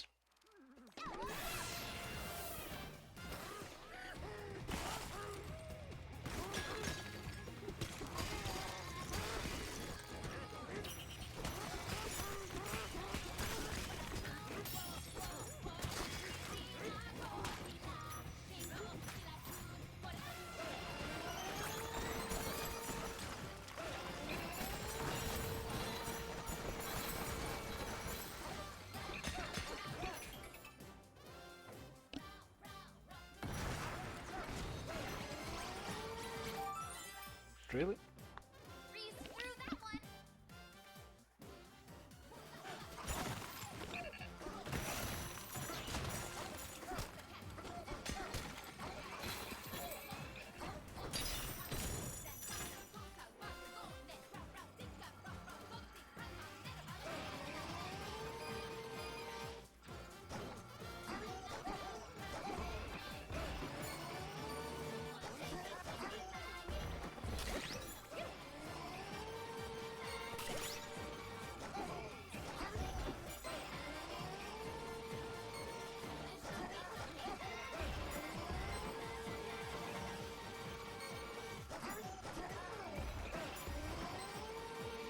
It's a thankless job, but somebody's gotta do it. Not really, but still. Oh man. Yeah, I keep forgetting what I'm talking about. All this absorbing projectiles and throwing boom rocks is really rotting my brain.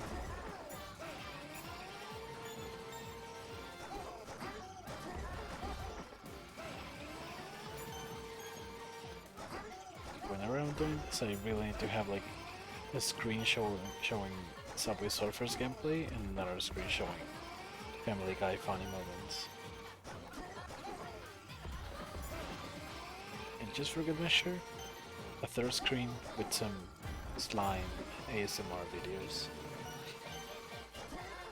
Just to tie it all up.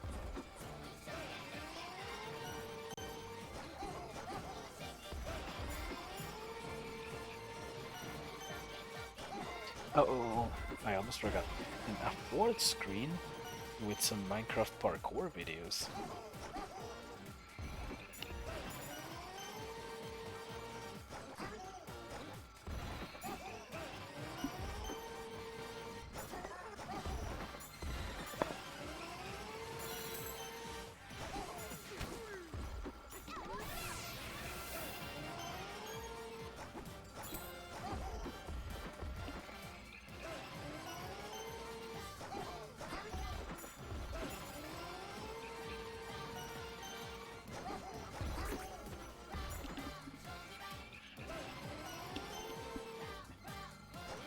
People when they say that they're a fan of short stories, but they are not read by a TikTok AI generated voice with some Minecraft parkour in the background.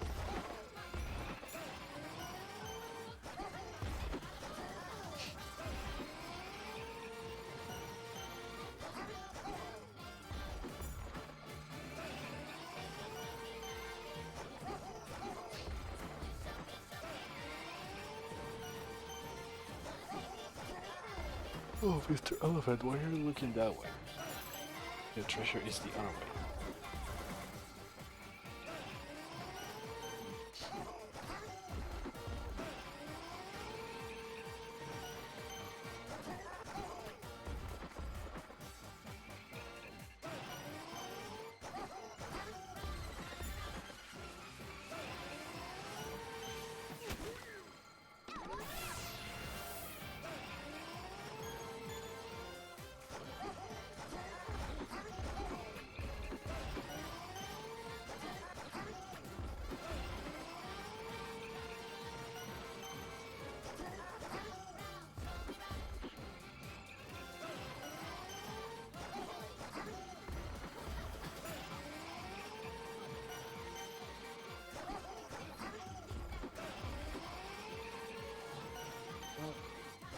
How could this game be without the elephant Bananza?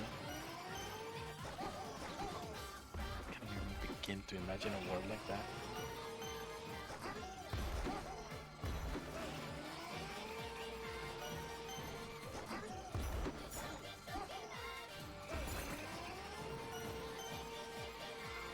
If I had somehow thread the needle there, I would have been amazed but also mad.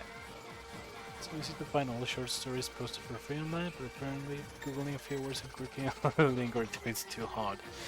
Too hard. Even harder reading it for yourself. Too difficult to use your eyes to read if you don't have a TikTok voice reading it for you. Nope. Not a chance. Not a chance.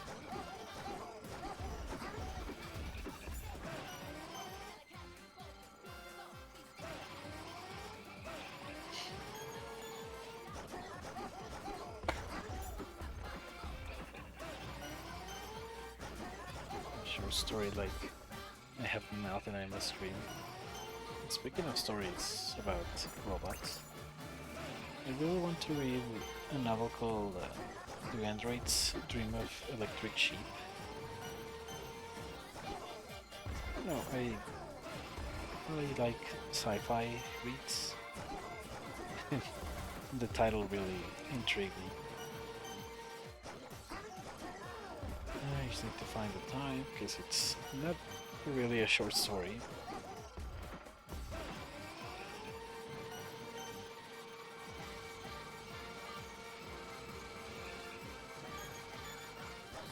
And I mean, if I'm able to read a whole FNAF book in like 2 or 3 days, should be able to double that one. Probably. Something like 200 pages, something like that.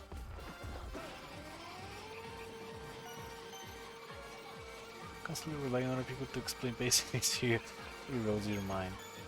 Particularly it does. Problem with this generation, man. Those walls went nowhere. Yeah, I heard of that one. Speculative sci-fi. Have you read The Will Comes Up Trains? I actually haven't. But it's actually my first time reading about it. What is it about? The sci-fi novels and they're really intriguing titles.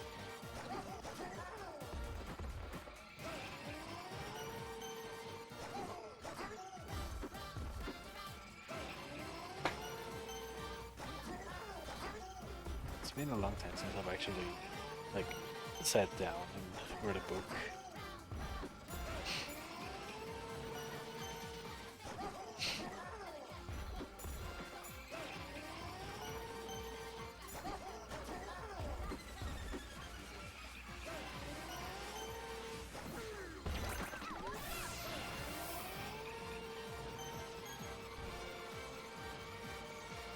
The short side of the story, I won't spoil anything, but I'll say it's sadly becoming increasingly relevant again.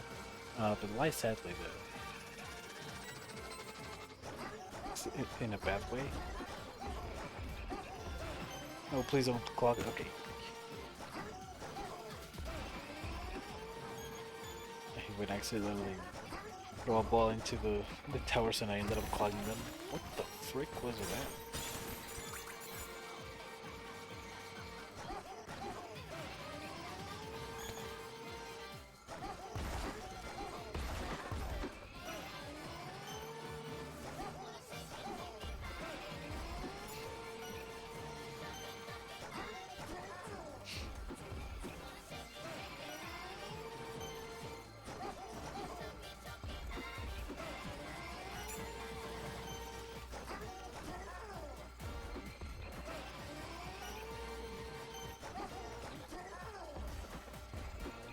Reset time.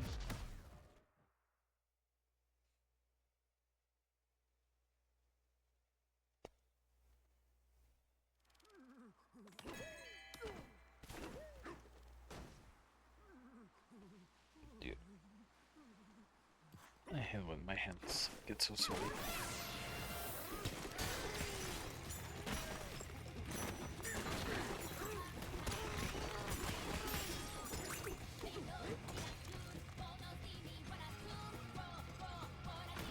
Cameraman.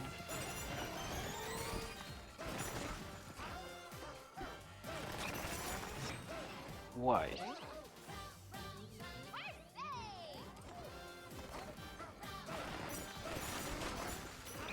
I have a better idea. What if I start the mission?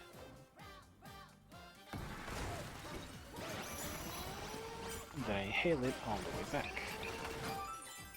Yeah, that works a lot better.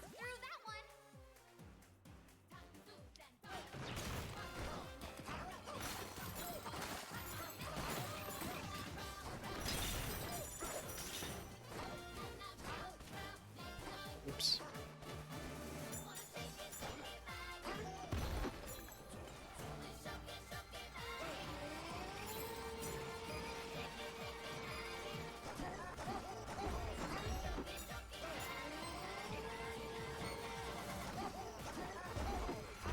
Sync. What the heck?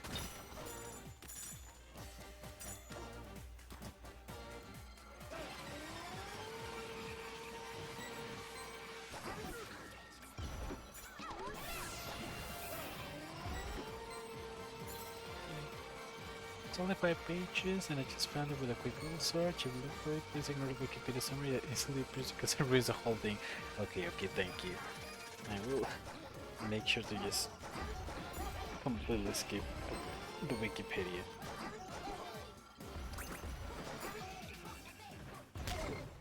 Oh my goodness.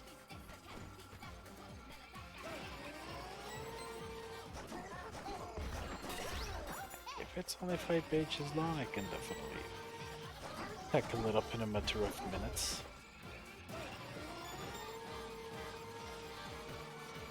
Man, this if I have to. Okay, okay. Anything, anything that it takes to avoid getting spoiled.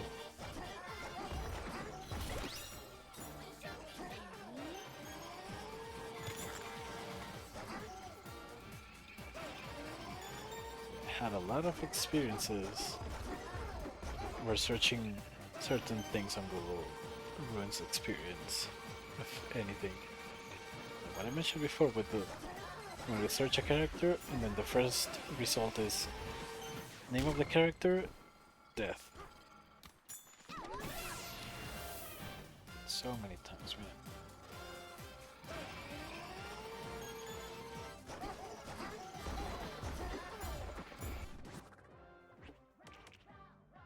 Oh man. Kinda close, but still pretty far. Okay, reset time.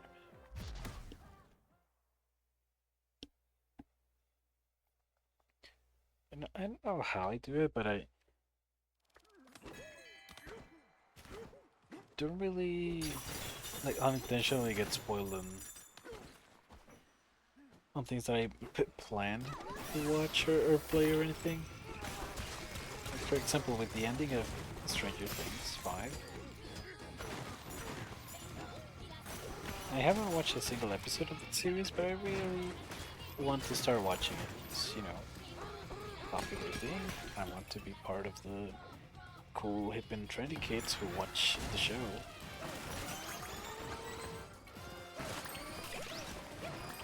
Yeah, somehow I haven't gotten spoiled about the ending or anything else that happens in there.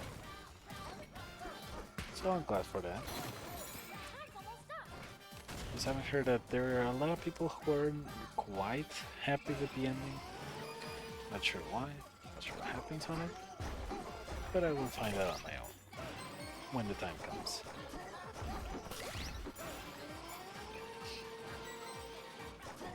Even with this game, I cannot believe I went like what 5-6 months without knowing that K. Rool was the final boss of the game. That came as a nice surprise.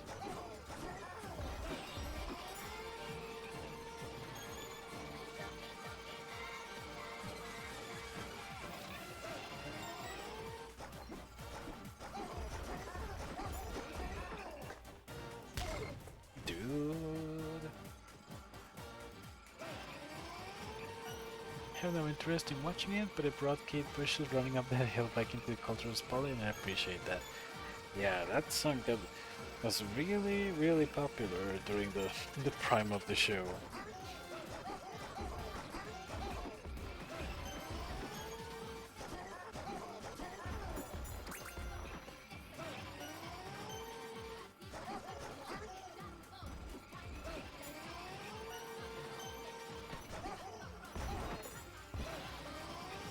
And I also think, pretty sure, that there are some novels that are canon to the show and that like spanked on some characters, like backstories and stuff.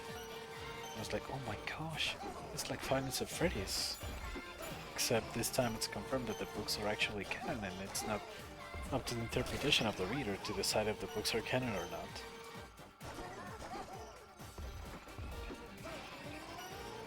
Yeah, everything that encourages people to read.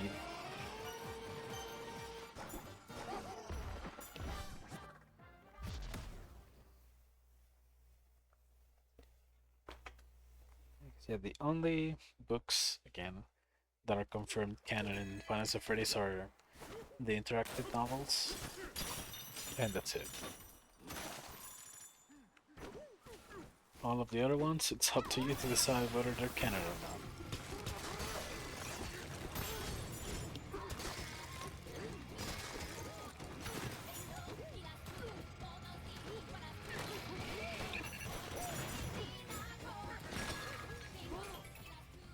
And you know, the cooking book is, of course, how can you make a FNAF cooking book not canon? Please don't fall. Please don't fall.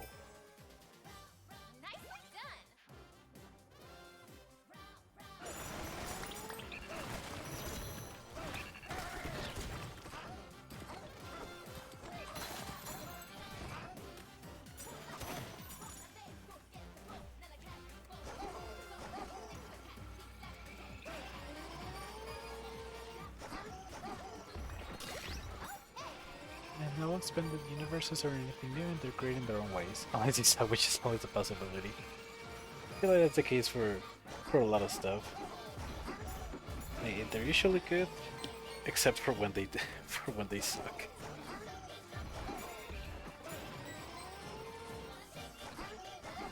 Yeah, I guess that's also the case for the Iron Giant. And there was just like, you know, the standalone movie, but then there was wait, what was the title? The Iron Woman? The giant Iron Woman, female Iron Giant book that was like weird.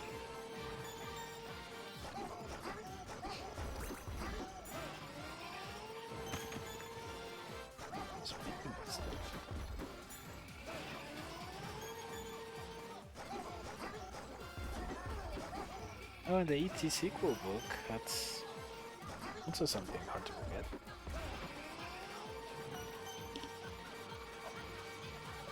Was the Iron Giant? Pretty sure it was. Okay, let me just search this just to be sure.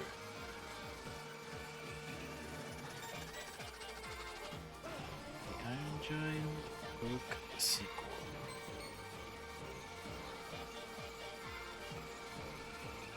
The Iron Woman, it was called. The Iron Woman book.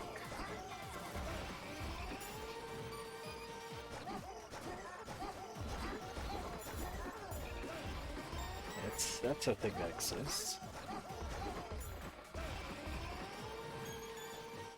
And something that you can say about it is that no matter how bad it is, it cannot be worse than Mega Man 2.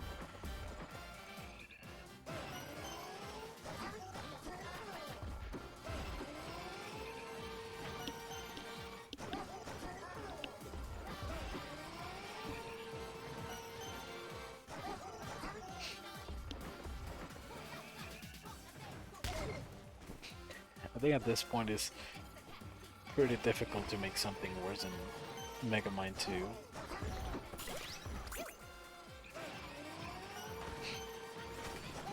Or at least when it comes to sequels. There was a movie last year called War of the Worlds that had Ice Cube in it. I think it was like cataloged to be one of the worst movies of the year. Which was really funny, you know. An Ice Cube movie getting like nominated for one of the worst movies of 2025 for the Razzies. I mean, Alice of Race 2 was also nominated for that. But that's not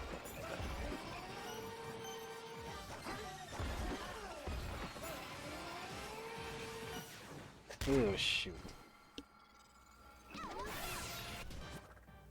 How much? Almost there. Almost there.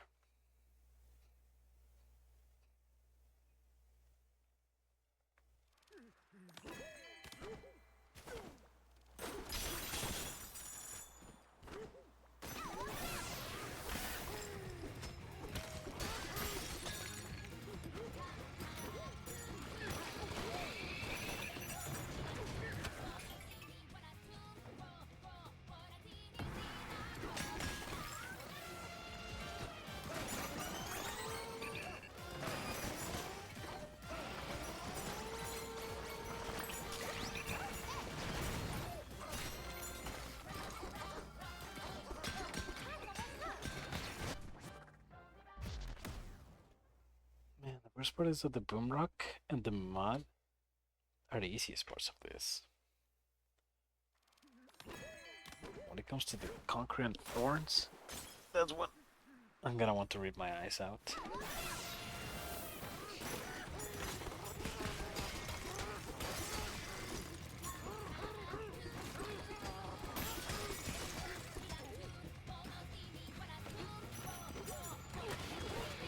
freaking Mario Party Jamboree when I work my butt off to get a Jamboree body, only for it to get stolen in the next freaking turn.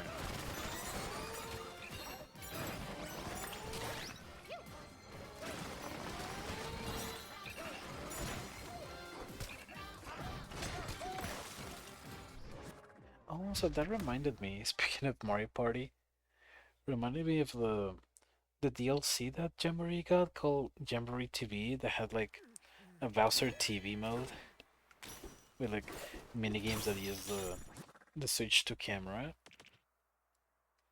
And man, the hate that I saw those mini games get was abysmal.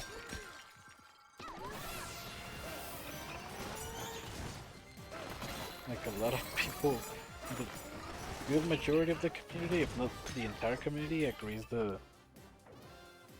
minigames for the Bowser TV are like some of the worst minigames for Mario Party, like out of every single game ever.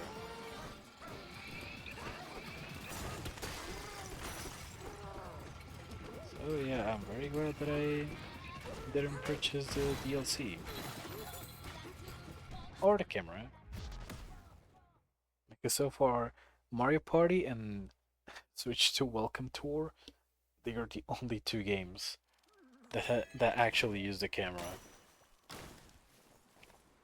Well, I guess yeah, and like Mario Kart and normal Mario Party 2 and stuff, but it's a lot the more like minor stuff instead of, you know, being an actual core part of the gameplay.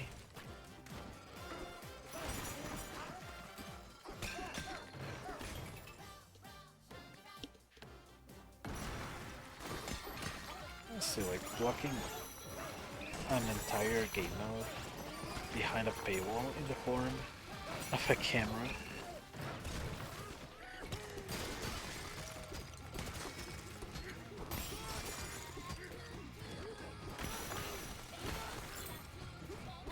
You know, playing that mode where you have to use a camera for the mini games, it was like that one thing that are like, haha, this is fun for like the first half an hour, and then you get bored and then you never play it again in your entire life. And then you're like, well, there goes like $40 down the drain because I'm not gonna use this camera ever again.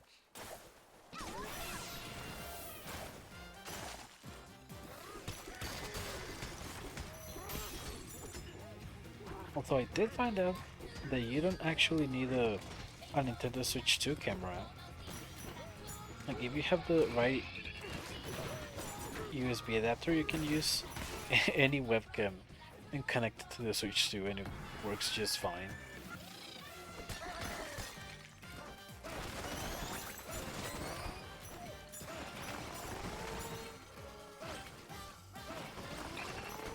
And I saw Shifty so and I was like, dang, already?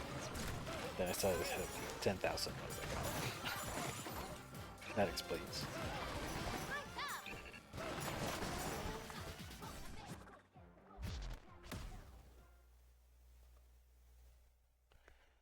Yeah, I'm not a fan of that, especially since it's the camera in the age of surveillance. Yeah, that really freaking sucks. Not, not a fan of cameras connected to my smart devices either.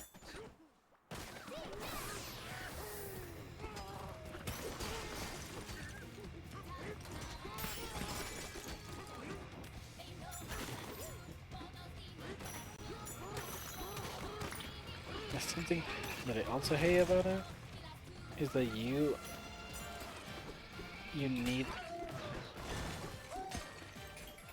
need a camera in order to 100% complete Welcome Tour.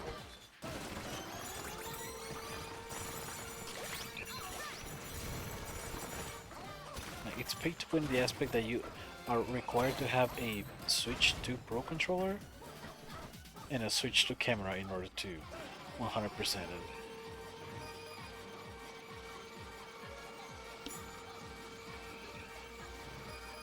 Like, I mean, who really is that dedicated to Welcome Tour?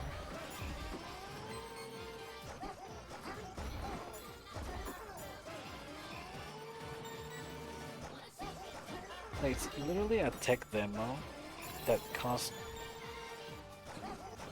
$50, I think.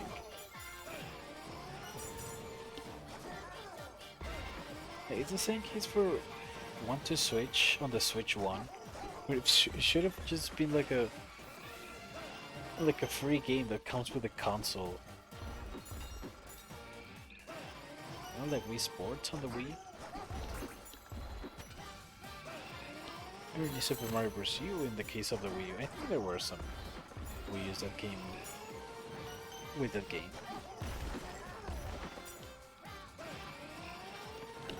As for the other consoles, I'm not sure actually.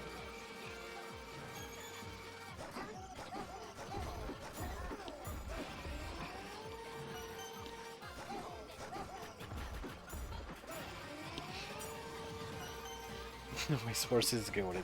I know, Wii Sports is so goated. What did they say? Not Wii Sports, but Wii Sports Resort and 7. I never got every medal in the game. But dude, if I got my game back, I will pop it right in and pick up where I left off. And actually get all the medals this time.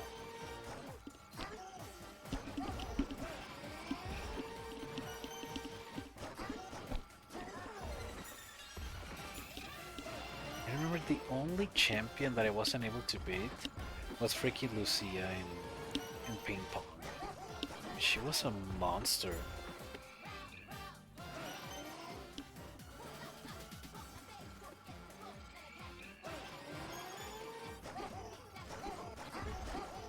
I did beat Matt in the sword fight. I did beat Tommy in basketball. I don't remember the name of the champion, but I beat her in the bicycle minigame. And I think those are all the champions.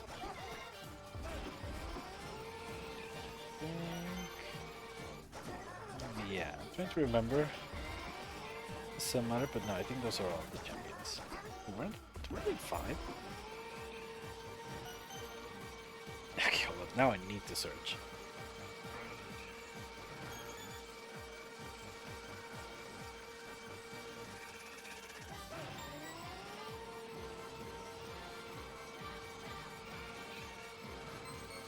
Esports Resort Champions.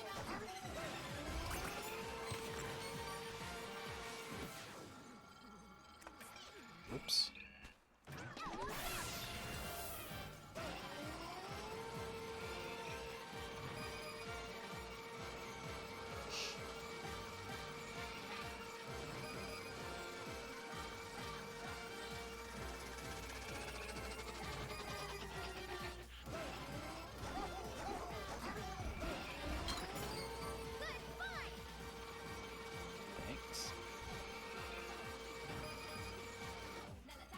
The wiki is so bare bones. The table tennis champion is Lucia, basketball champion is the Tommy, swordplay Matt,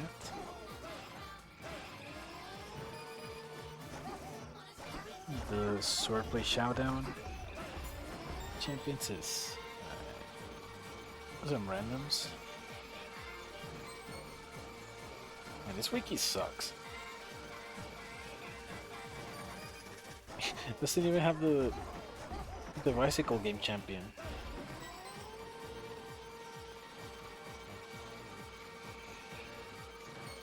Okay, there we go. This is much better. Never mind, this still sucks.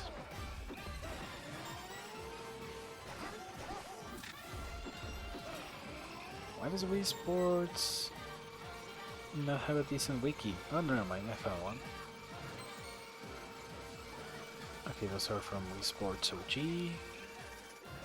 Resort, yes, Swordplay Matt, Table Tennis Lucia, Basketball Tommy, Cycling is Anna. Okay, Anna is a champion. Oh, okay. I guess there were only those 4.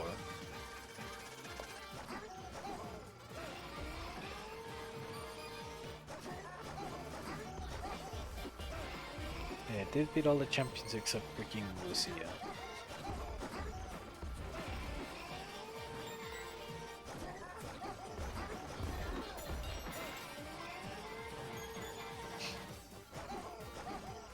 console that I really want to have right now is the 3DS.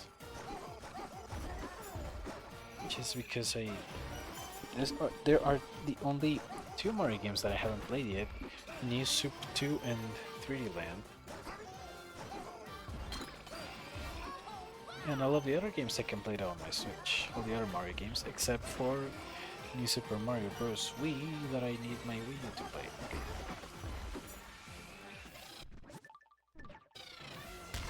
Oh, frick. So yeah, all the NES and Super Nintendo games, I can play them on the Switch with the Nintendo Switch Online.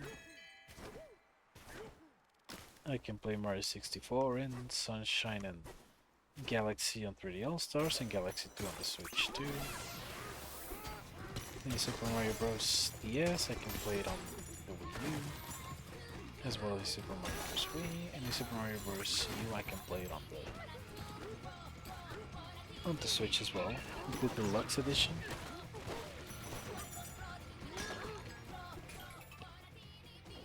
And Odyssey on the Switch, obviously, 3D World and Bowser's Fury.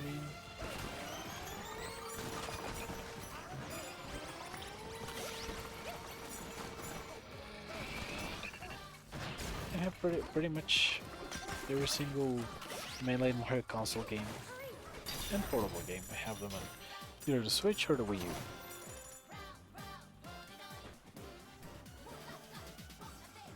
But 3D Land Music 2. They're still missing.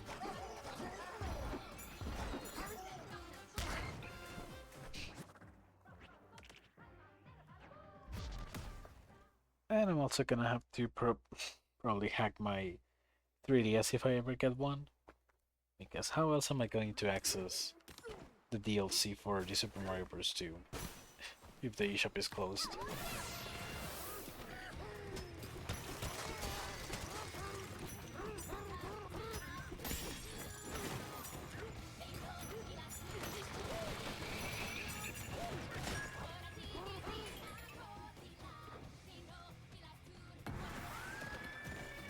I guess I'll worry about it when I get there.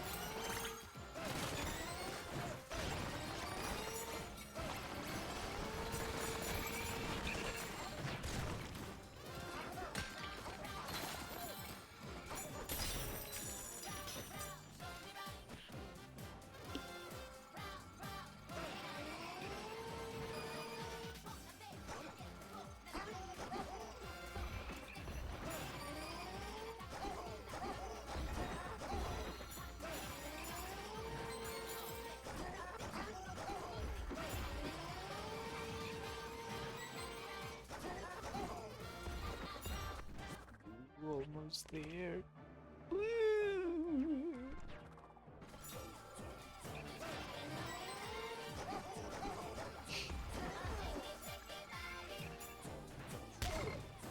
One more reset, one more reset. Militia extending the lives of video games, my beloved. You know, I'm personally a fan of playing the games on the original consoles. Is not because of the whole, oh no, I don't want the multi-million-dollar company to lose money because I pirate games. Nah, it's just because I feel like the experience of playing a game on the console that it was intended to be played on is it's just the best way to play it. It's like if I try to play a DS or a 3DS game on my computer, I feel like I'm gonna have some issues with it, with the touchscreen or the microphone.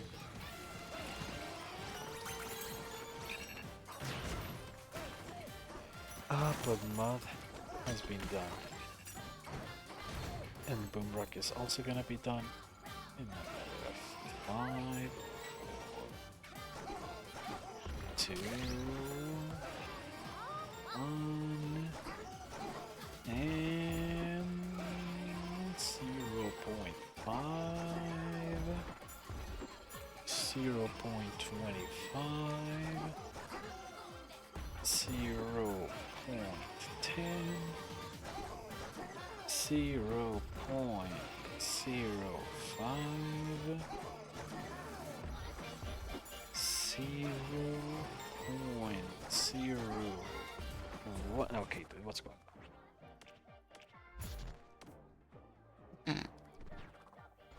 0.00001. There we go, Boomrock. So now I have only this for abominations. Shifty stone, concrete, rectonium, and thorns. I think I can do the thorns and the shifty stone on the same one, so I'm just gonna focus on the concrete for now.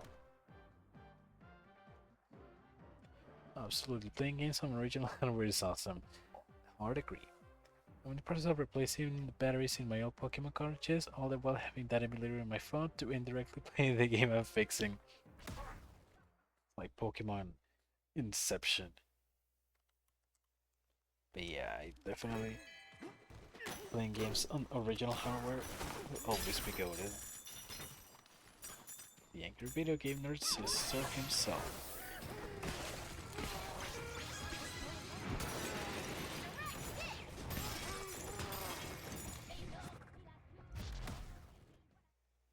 Pokeception.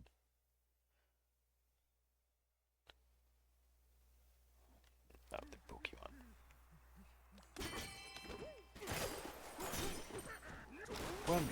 One day, I will find the time to play Pokemon Red and Blue. And if I have some free time, maybe I will also give myself the opportunity to get a shiny Pokédex. Shouldn't take that long.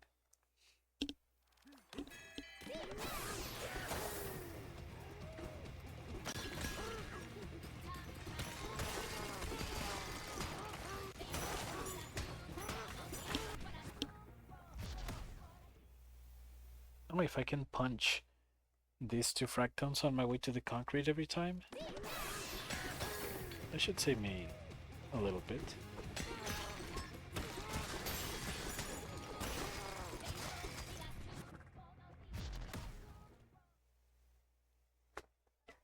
Good news, shiny Pokemon don't exist in Red and Blue. Oh, really? Okay, that's actually a lot of time. So actually, amazing news. When were shiny Pokemon introduced?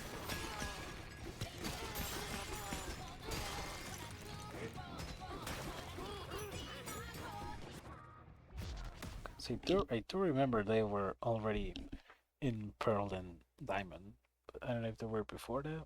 It would be gold. Oh, gold, silver. Okay.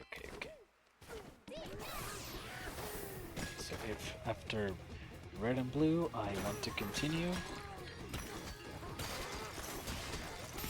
then I have to be when I get to gold and silver. Wait, isn't gold and silver like the second game?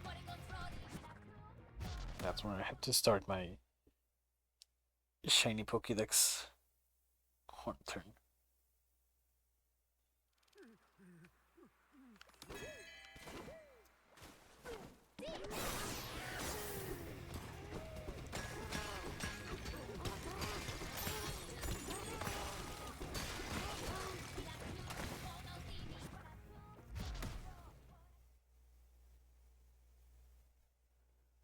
Along with genders, breeding, held items, berries, and the steel type. Man, gold and silver introduced quite a lot of stuff to the series.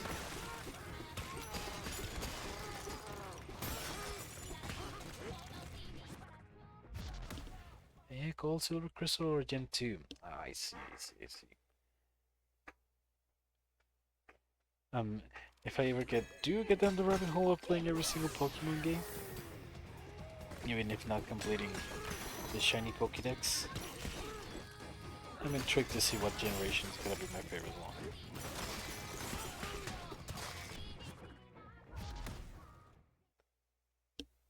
Gen 2 was pretty cool and a great successor to the first games. It does sound like it, definitely sounds like it. Like a massive improvement. Whoops.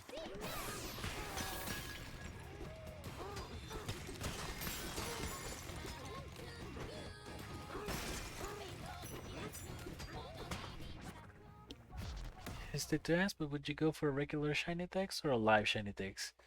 Hmm.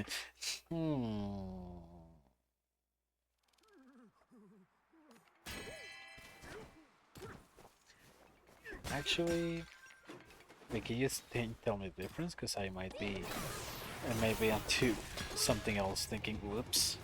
Yeah, what's the difference between a regular and a live one?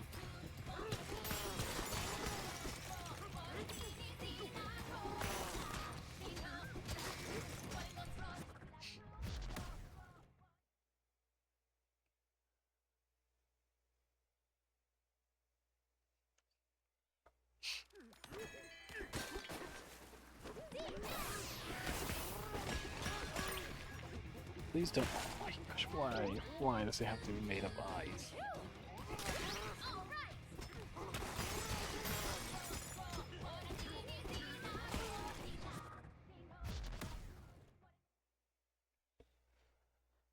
Oh, this is just like the freezer layer, but worse because in this one I have not only the concrete, but also those freaking thorns on the other side I have to get rid of.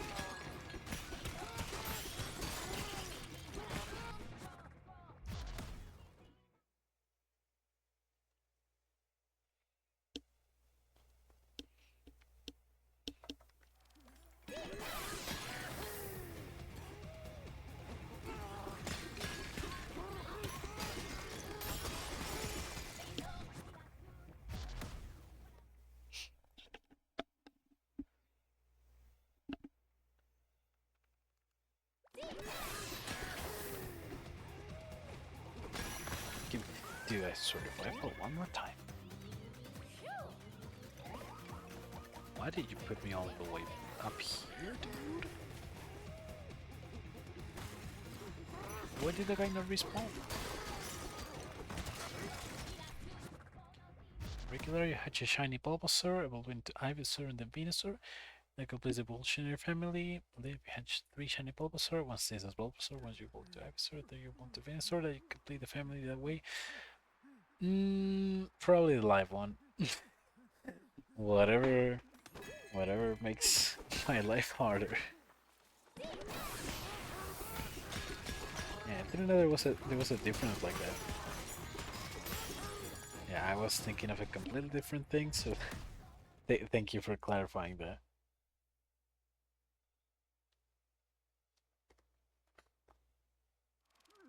We Lord have mercy.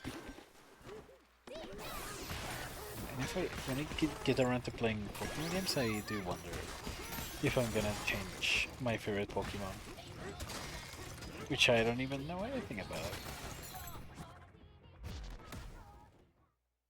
Like, so far, my favorite Pokemon is Decidueye, because, you know, he's pretty cool and stuff.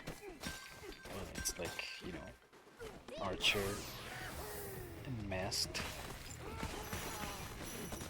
And it's kind of like an owl.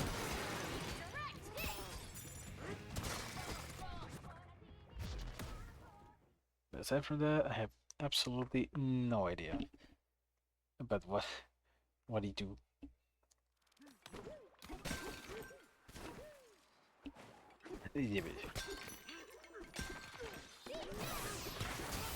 Speaking of birds and owls, I also like Rowlet. Pretty cute.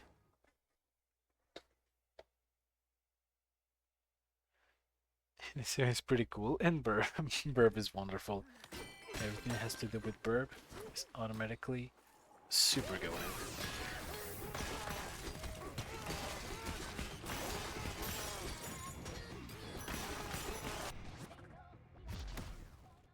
You know what's not goated? Having to break that one piece of concrete for hours on end. I check exactly how much damage I do every time. 330.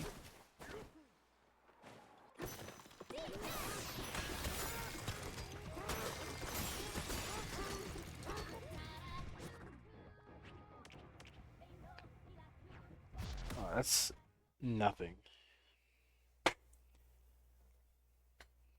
and it's somehow still not as bad as the apple in Nicaragua.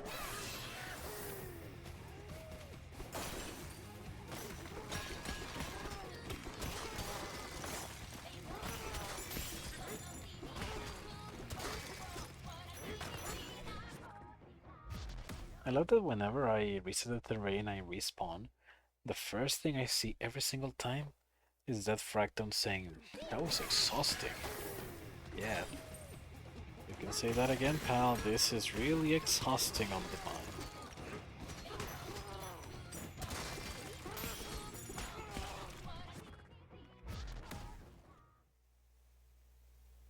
The heck was that noise? The pineapple spirit lives on. October, you have no idea. No freaking idea how rough we have it in here.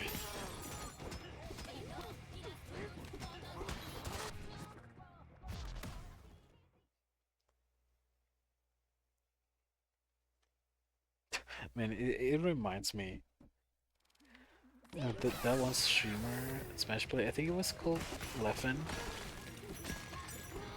that he once said that being a streamer and playing Smash Ultimate for a living is way harder than working at like a minimum wage job at McDonald's. Like everyone obviously started clowning on him for that. Yeah, like can you imagine a McDonald's worker working for like $2 or $3 an hour? Seem like, man, I really hate my job, but hey, at least I am not fighting Sonics online.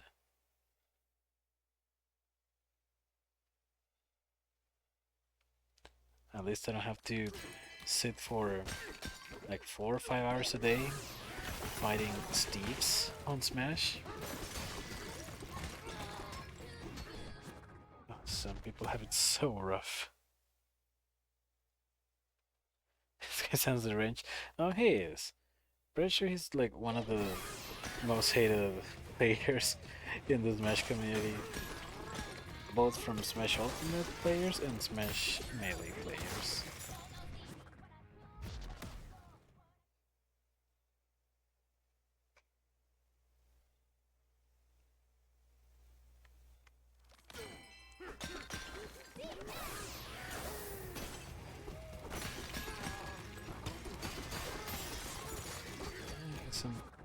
Some streamers are kind of delusional like that. Like Asmon Gold.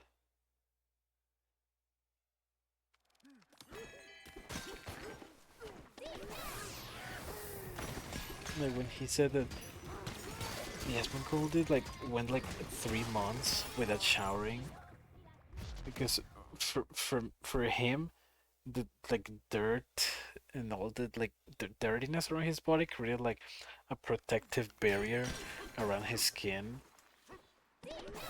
It could protect him for like environment threats or some crap like that. I have no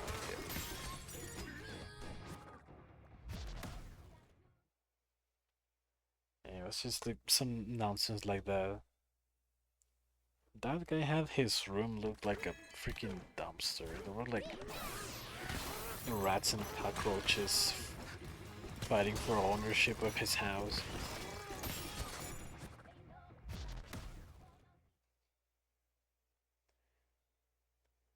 Yeah, but to him from hygiene and good sense. Yeah, I think all the dirtiness and all the nasty stuff he picked up from not showering, it went to his brain and ended up getting infected.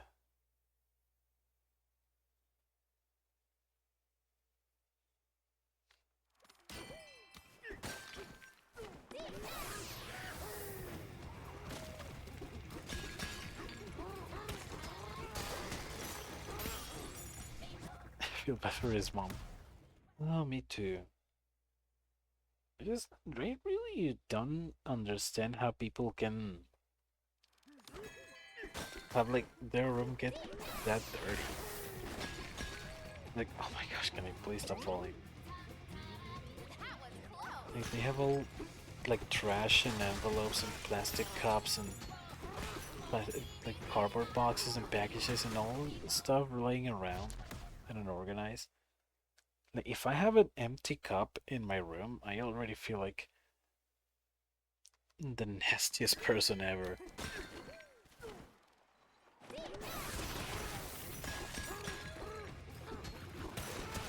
I don't usually eat in my room. It's pretty rare for me to eat in my room, but if I ever do, like as soon as I am done, first thing I do, I grab the plate and then in the cup and put them down in the sink.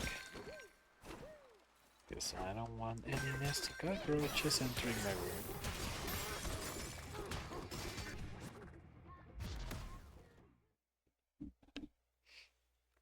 Oops, I forgot to put my amiibo back in its place.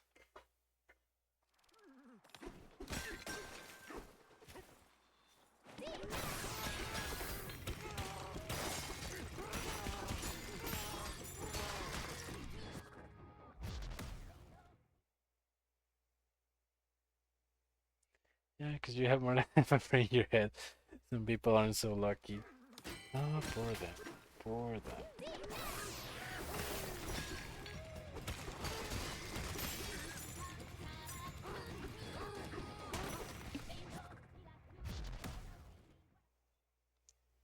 Yeah, putting the amiibo back in its place reminded me. If I searched on Amazon for the 8-bit Mario amiibo that I wanted to get. Maybe it won't be too expensive. Searched it up, my goodness, freaking from $40 to $50, the 8-bit amiibo. What? So gonna have to wait just a little longer before I get it. Snake, save me, Snake. Thank you.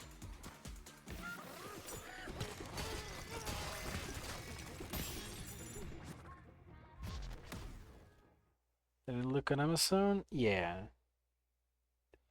So far I did. I didn't think of looking in any other places.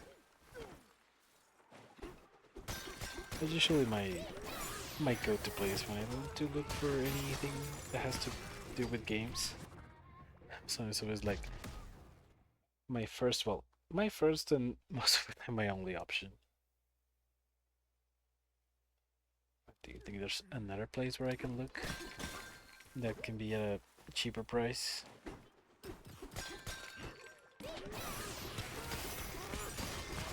Whoa, I also want to look for the package with the 3 Mario Odyssey amiibos. Try eBay usually for the first summer collectibles. Okay, let me search really quick. eBay Mario 8-bit modern color.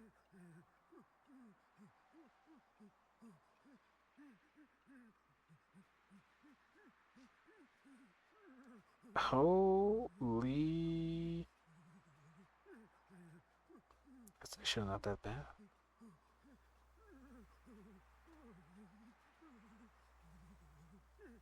Dang! Delivery 13 March.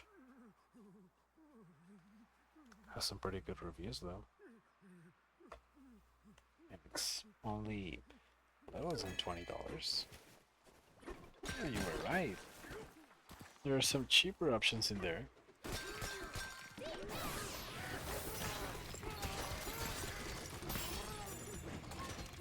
Okay, I might give it a try there. If Amazon ends up being just a complete no-no.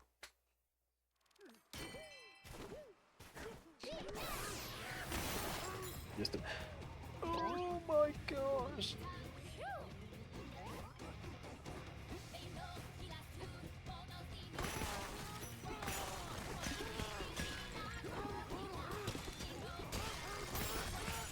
I think those are the only amiibos that I want to get so far. Quick rule of thumb: don't buy from a seller with less than 95% reviews. Okay, yeah, that guy had 99.9 positive reviews, so I guess he is pretty reliable.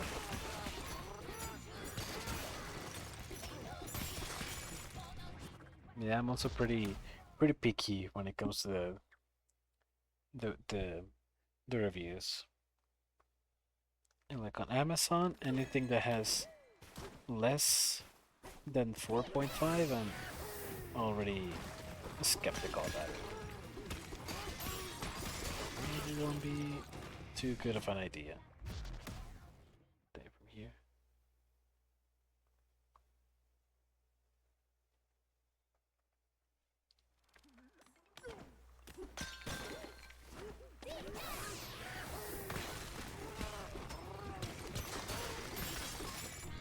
So easy to be a good seller. Fortunately, for some people, selling is not really their strong form. But as long as they deliver the product right, and in the time they say, and in the shape they say, and it has the quality that they promise, nothing should go wrong.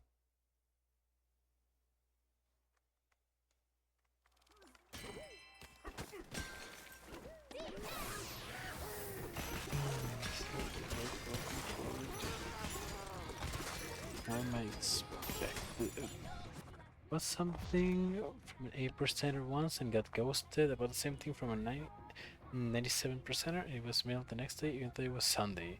Was most affectionate chef kiss. Oh, that's some good attention to the customer.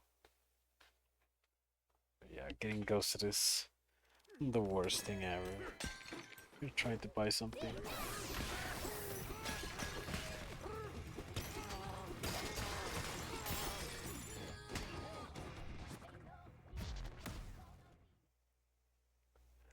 Fortunately, I haven't had that experience happen to me. But if it ever did happen, I would by myself for days.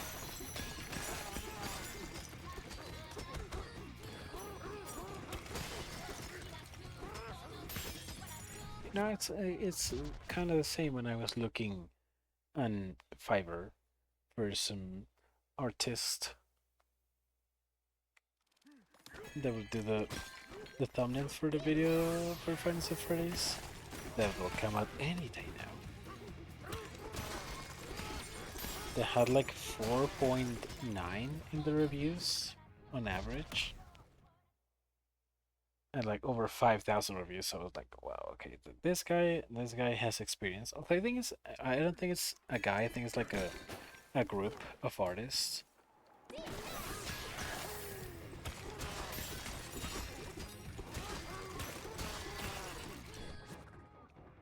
Scammer sites are usually really good about refunds in case like ghosting. Oh, okay, that's good.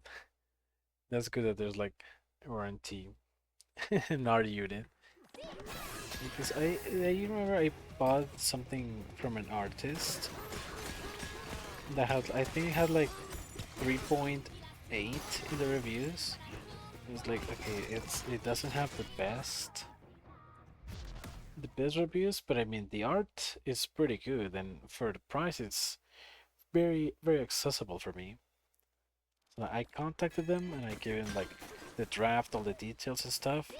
They took like 2 weeks to even answer. And they said that they were starting. I was like, well, I guess at least they know about the petition that I gave them. And then like I think over 2 weeks later they also gave me the first draft. And I was like, yeah, okay, yeah, it looks pretty good, looks pretty good. And then like another week and a half later they say, hey, sorry, I don't really understand these details that you gave me on your explanation. Can you please clarify something a little bit and stuff? And so I give them a message clarifying all the details that they had doubts about. And then 2 weeks later, absolutely no response. I was like, you know what, I'm just gonna cancel the commission. Just give me my money back, dude. This ain't working, fella.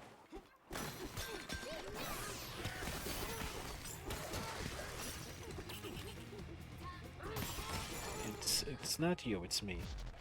Except it's Definitely you. There's a certain range where it might be worth the risk, but like with anything else, you have to be careful. Yeah, and like all the medium to bad reviews, they all said the same thing. It's like the art is pretty good. Like this guy knows how to draw pretty well, but man, he takes so freaking long to answer. So yeah, I'm gonna call it my bad on that one. I probably should have expected that to happen, but I wanted to remain hopeful, you know.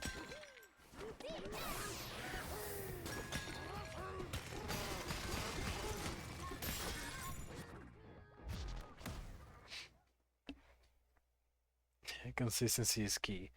Yeah, but then I searched for another artist, and I found that one that I mentioned. They had like 4.9 on reviews with over 5,000 reviews, and I'm gonna fight to my death.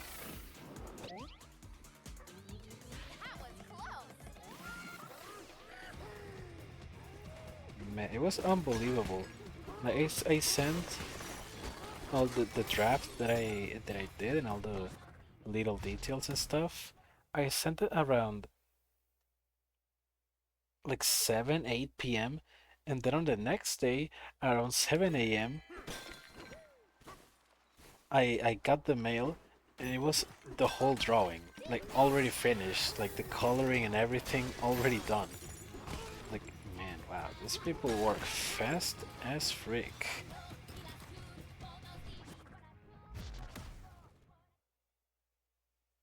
No wonder all the reviews are 10 out of 10.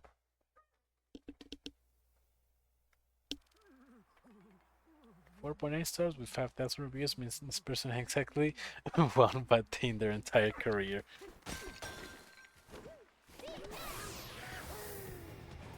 Definitely are professionals. They really have a lot of experience working in the YouTube thumbnail department.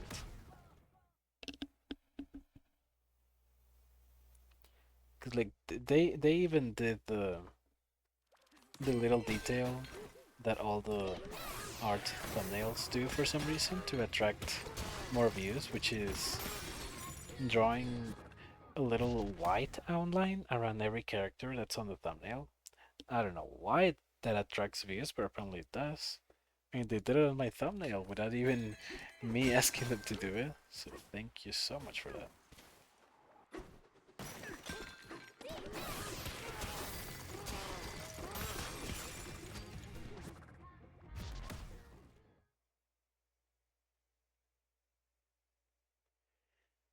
Yeah, they did the thumbnail for the game FNAF video, and just get the one that I have left for to ask them to do is the one for the FNAF books video, which I can already tell it's gonna be nice.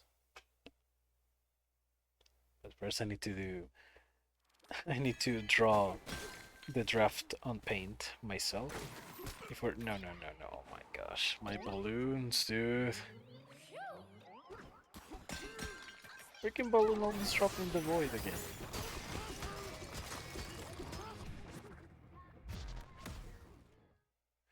My elements like that help draw the eye to each piece of the picture. Small spaces like thumbnails get really visually busy really easily.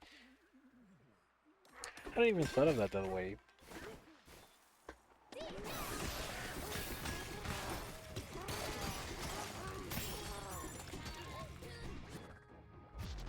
Yeah, I used to have like, I wouldn't call it a personal artist, but there was an artist that I saw her like promoting herself in a Facebook group.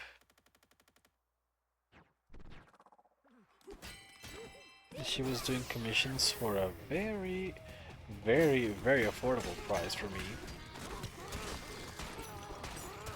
I was like, hey, can you draw me like this thumbnail about Mario? And then I ended up asking her for like 6 thumbnails for very, like several different videos. And out of all the thumbnails that she drew for me, so far, I've only used one, which is the one in my first FNAF video that I uploaded all the way back in 2023.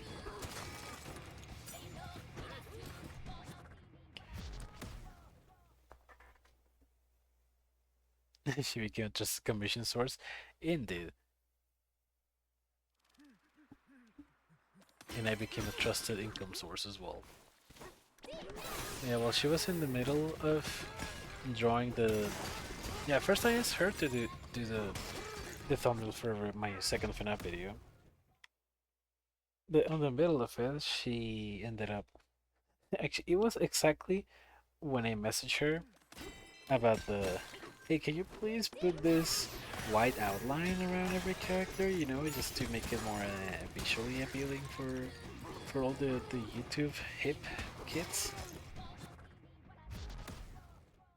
And then she messaged me that she was sorry, but because of a lot of problems that she was having on her job, she wasn't gonna be able to finish the thumbnail on time. And she offered me to like give me the money back and stuff, even though she already wasn't like the linear and the first coloring process and stuff.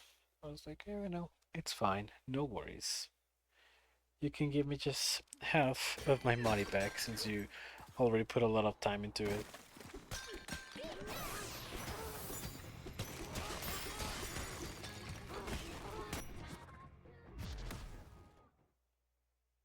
But maybe someday I will use all the other thumbnails that she drew for me.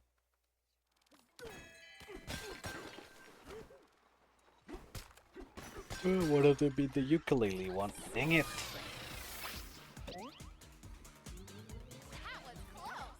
What's gonna happen first? Am I gonna finish the concrete or am I gonna run out of balloons? Trust is mutual, yay! We love mutual trust. Especially when art is involved. Really, dude.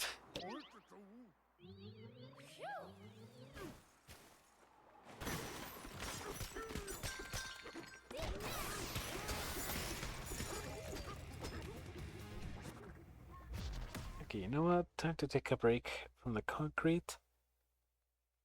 Let's move on to... oh, wait. Wait. Let me check once again. Let me check if the event is active. I don't know, it says like 2 a.m. I don't know if it's 2 a.m. my time or 2 a.m. Some other time zone.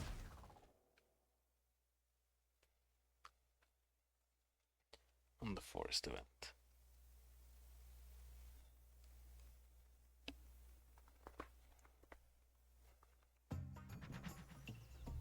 It's Thursday where you're at? Oh, okay. Maybe it's already active.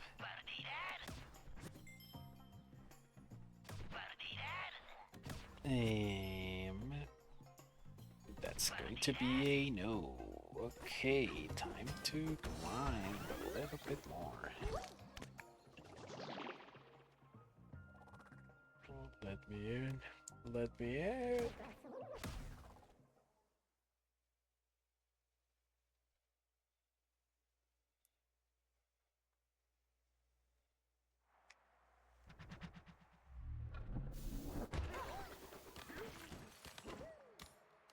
I wonder how optimal would it be to use these fractals right here. Too bright for the fractonium.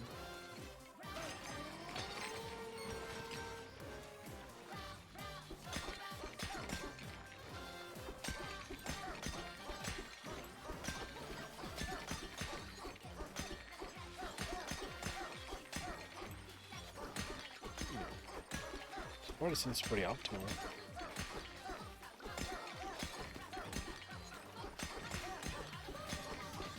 This ostrich one is a pretty big boy. This was the biggest contributor. And this giraffe over here?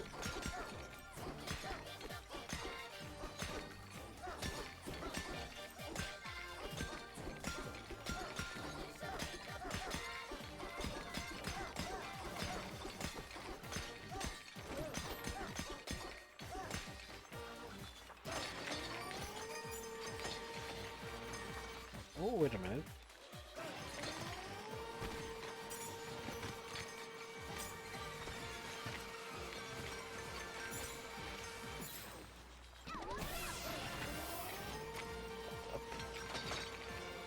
Will that be cook?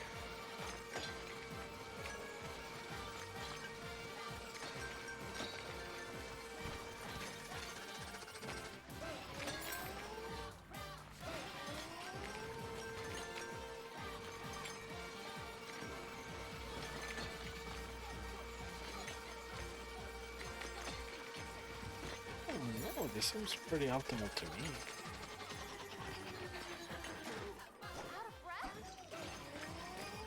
With a little more.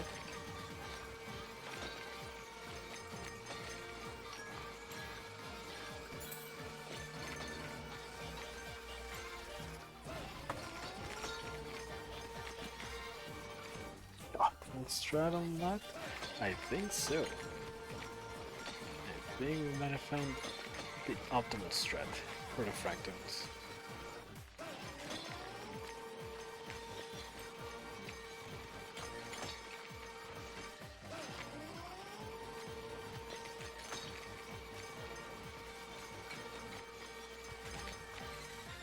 How much do I have so far? Was it 10,000? Okay, not that much, but an advancement is an advancement. Let me just very quickly change over here. Instead of the family dress, I want to specifically increase the elephant one. Which one should I choose? And then this one. This one.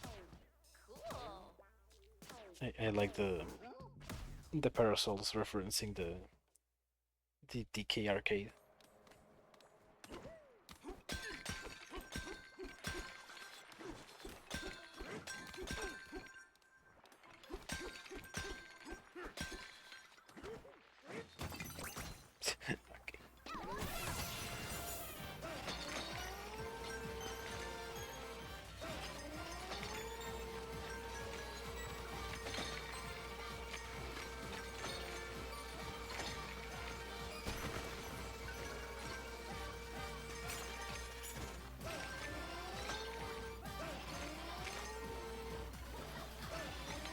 This might be the optimal position right here.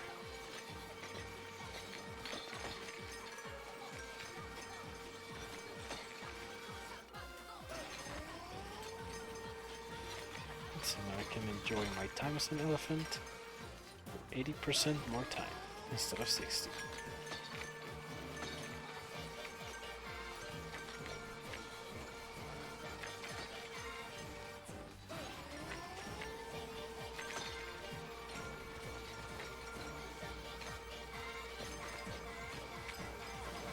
Why is the aiming kind of janky though?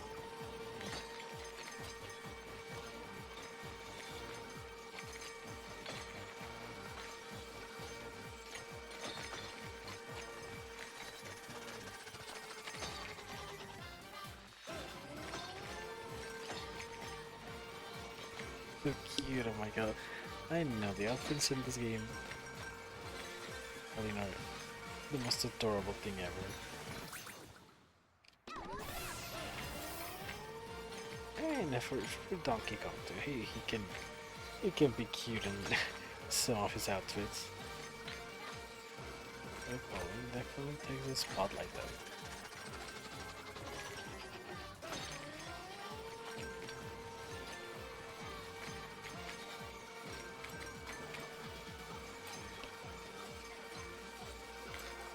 Oh, I do love all the costumes that have a reference to other games. Like the diva dresses and the lady dresses. Absolutely fantastic.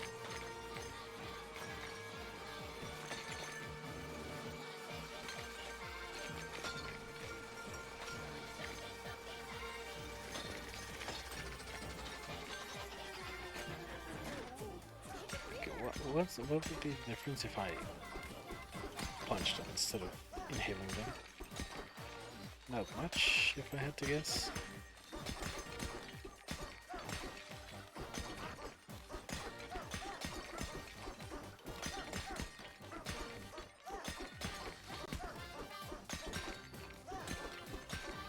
Not really that much of a difference.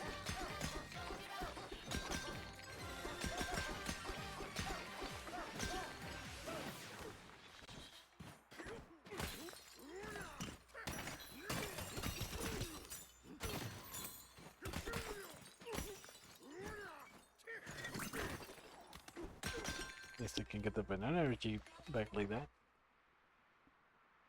Yes, I definitely on the cuteness factor. It did. It definitely did. I see.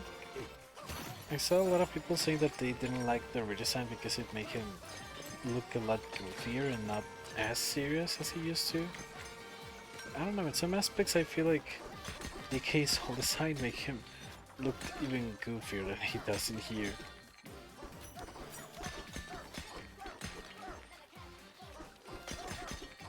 It's like having that frown and the smile. He looked very. He had that no tops head empty kind of look.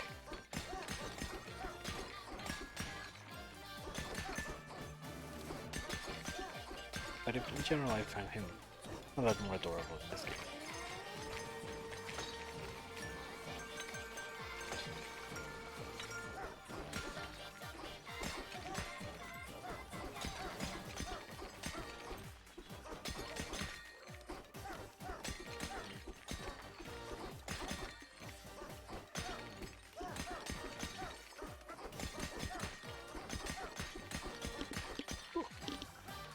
Giant 8 named Donkey Kong, what series are you talking about? I have no idea.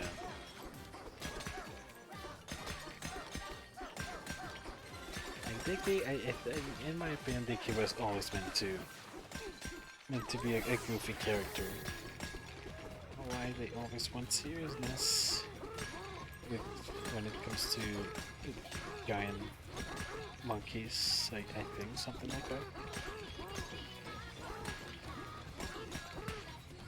I guess the cutscenes from Donkey Kong Country turns into Tropical Freeze, but him as kind of like it's serious and not too goofy. But I don't know. DK is not a character that's meant to be taken seriously. Oh, just happens.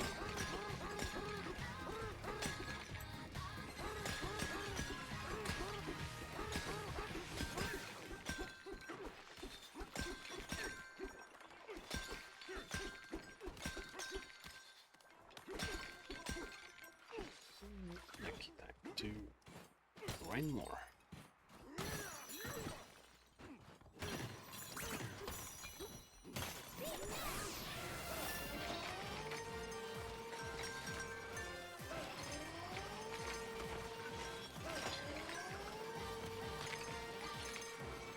The other side did kind of limit his expressions. Yeah, that's I think that's the main reason why the redesign happened in the first place. They want to make him a lot more expressive, and they 100% nailed that. He looks amazing in this game, and I cannot imagine all design DK in Donkey Kong Bananza. It would have looked pretty weird.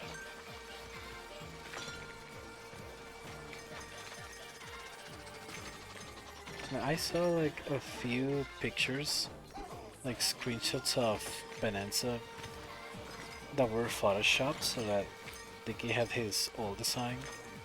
It looked wrong.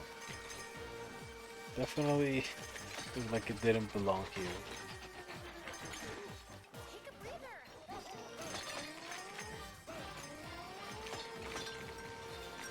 I'll always be glad for the redesign. won't fit the tone of the game. Not at all. I also saw there were people who thought that the Mario movie and Mario Kart World were the ones that ended up inspiring the redesign. It was actually the other way around, because this game has been in development since like 2018, pretty sure, and they had the redesign plan since then. It just so happened that Mario Kart World and the movie ended up releasing around the time of development of this game, so people thought that they came up with the redesign for the movie, but it was actually for this game.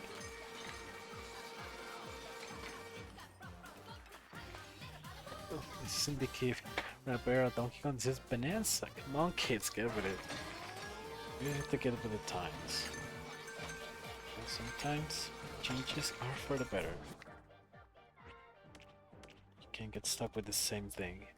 Wow, we're almost a third of the way there. Definitely faster than the concrete.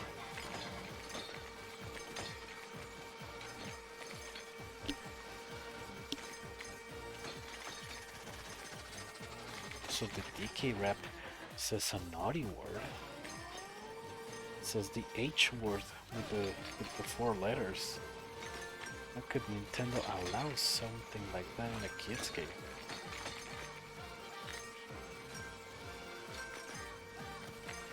Damn, there's Chunky.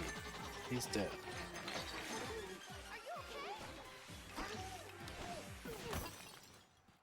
And I always run out of breath before I'm able to inhale this place.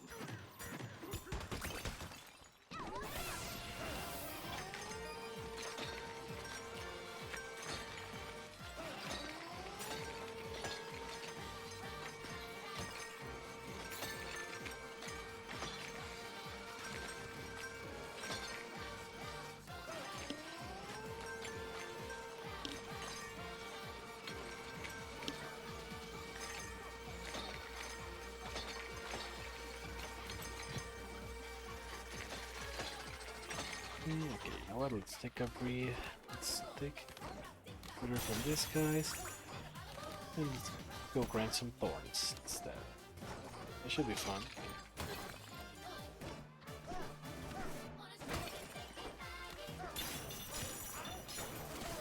Check them first.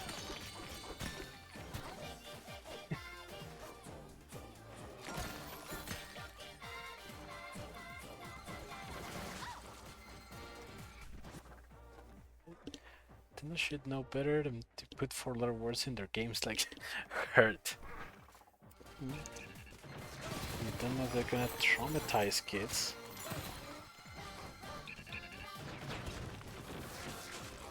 Imagine parents hearing their kids saying words like that, and they say to them, "It's because I heard it in a Nintendo game." What kind of reputation do they want to give to themselves?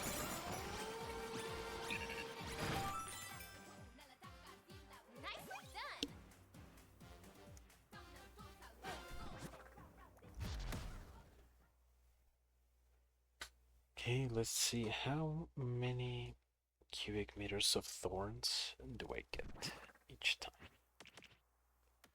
Right now I'm at 1791.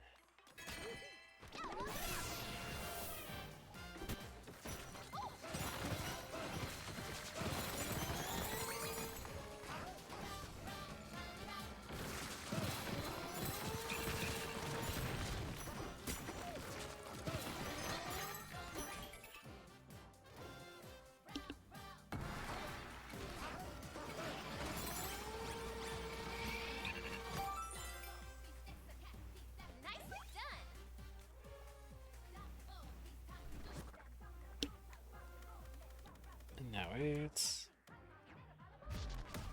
What on earth is that garbage, my guy? What? Oh.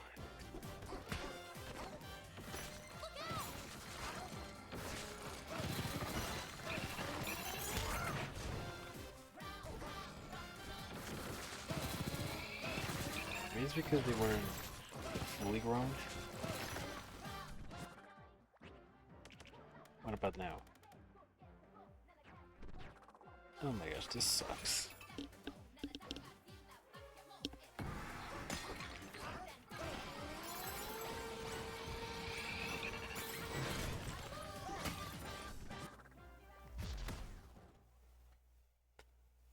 I'm not even gonna need to grind Fractonium or Shifty Stone because if I can hitting this once on the way to the thorns, I'm gonna be done with them before I even get done with the thorns themselves.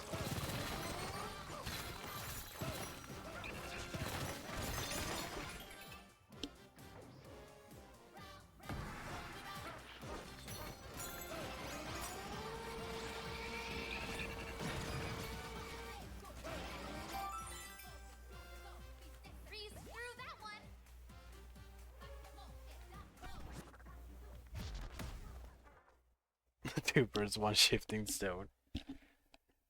Very sad.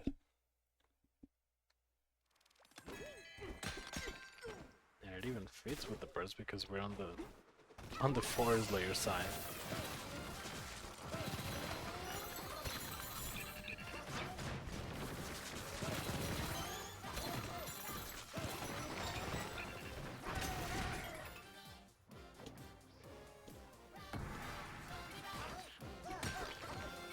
This freaking laser's being a nuisance as well. Let's get him out of here. And also need to be careful not to break 100% of the shifty stone because those few extra seconds are gonna add up really quickly.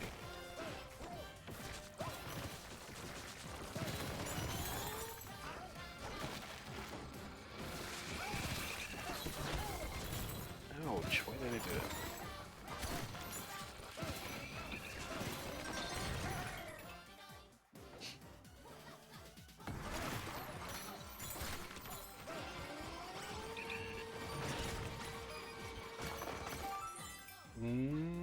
Okay, as soon as I say it. As soon as I say it.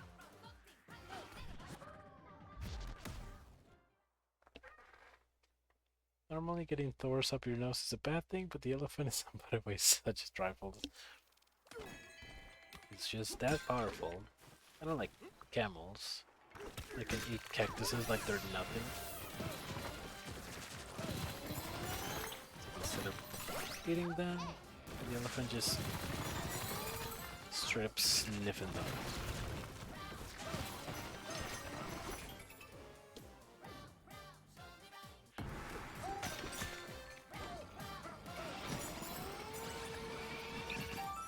Oh my goodness. Okay, I need to be a lot more careful. If I end up getting like that cutscene every single time, that's like 5 seconds for each attempt. So for like each cycle of destruction, that's gonna be pretty suboptimal at the end of the day.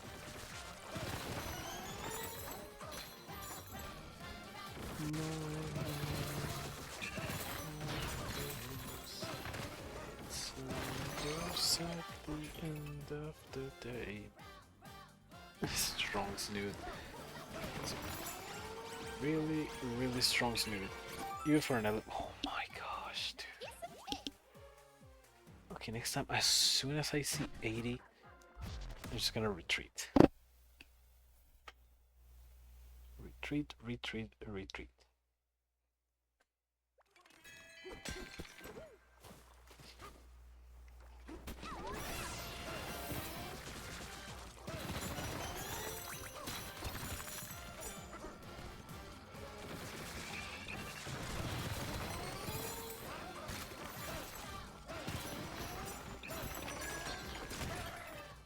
Why thorns, dude?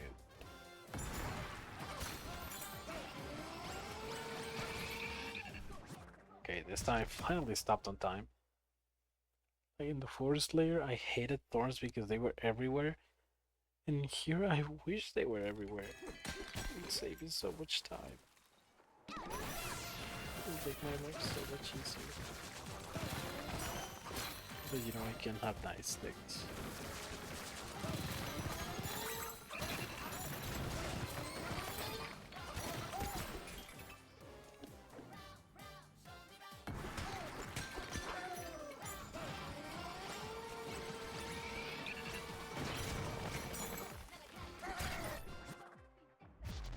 That was a close one. That cube has like... Each cube has like, I think, 11%.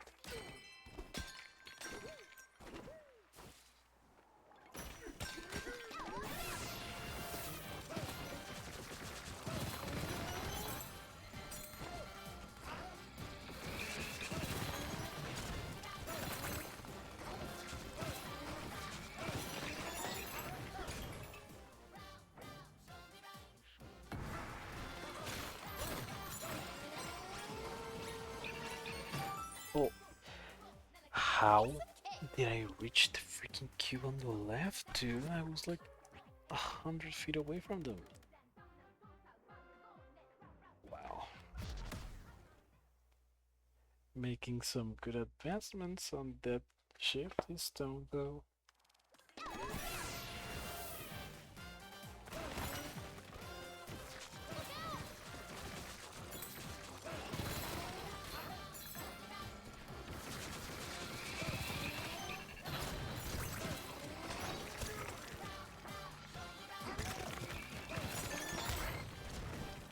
I would genuinely be surprised if a max percent speedrun ends up getting finished in like the next 10 years.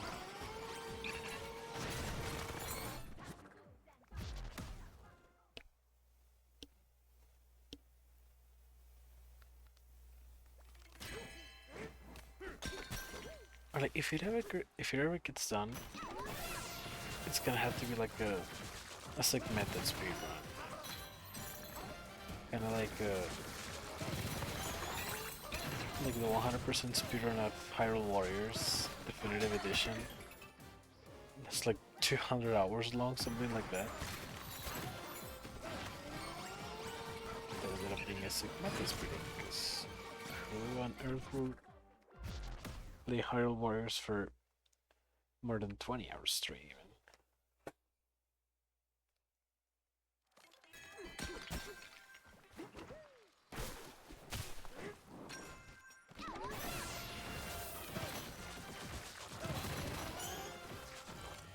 Hyrule Warriors, I didn't know a new Hyrule Warriors game had recently come out. I generally heard nobody talk about it.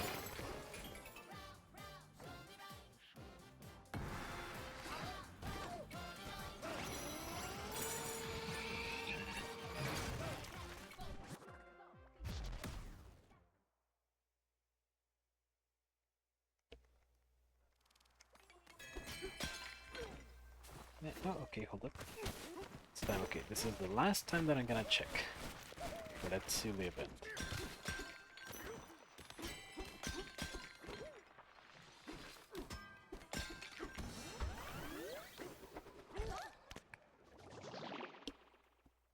Yeah, it's so cheap and away there. It's gonna take a while, but at least I have multiple spreadsheets. Oh my goodness. Whenever you need a spreadsheet to 100% a game, that's when you know you're in for something. For something. Now you mentioned it, I remember learning about the new game, but nothing afterwards. That's was kind of what happened to me. I think I saw it in like a Nintendo Direct or an announcement or something, and then after that, no idea what came afterwards. Zero idea.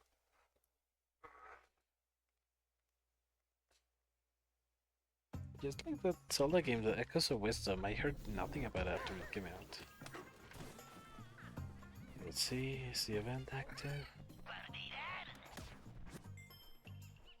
Let's connect to the internet to download.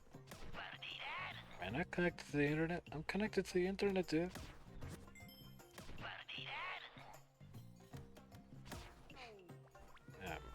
Okay, hold up.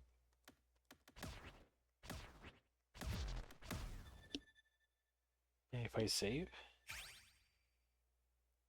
save, close. go back in.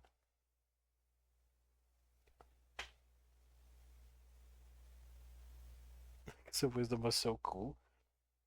No, I really didn't see anything about the gameplay or what the game was about. I think I only saw the beginning cutscene that they showed at the Nintendo Direct. But from what I saw in there, the art style looked pretty adorable.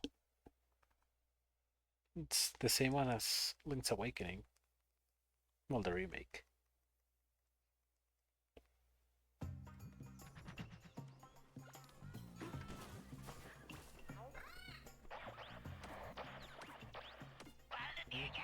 Uh-huh. Ah, dude, am I not connected to the internet? What the frick is going on? Okay. Um,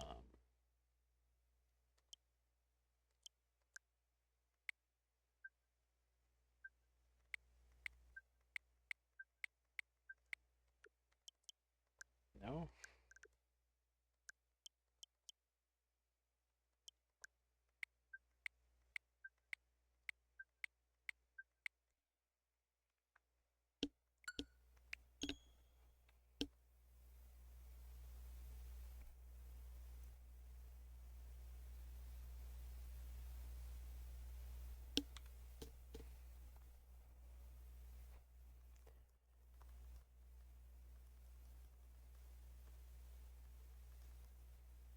Anything this time?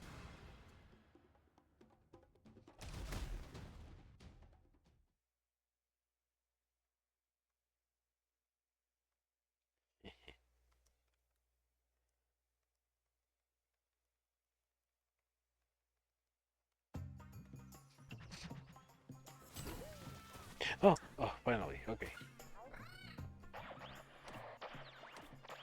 Hey. Can I actually play this time? Yes, I can play. Okay. Finally, a break from grinding. Although that means that I'm gonna do. I'm gonna stop the recording. Just so it stays on topic.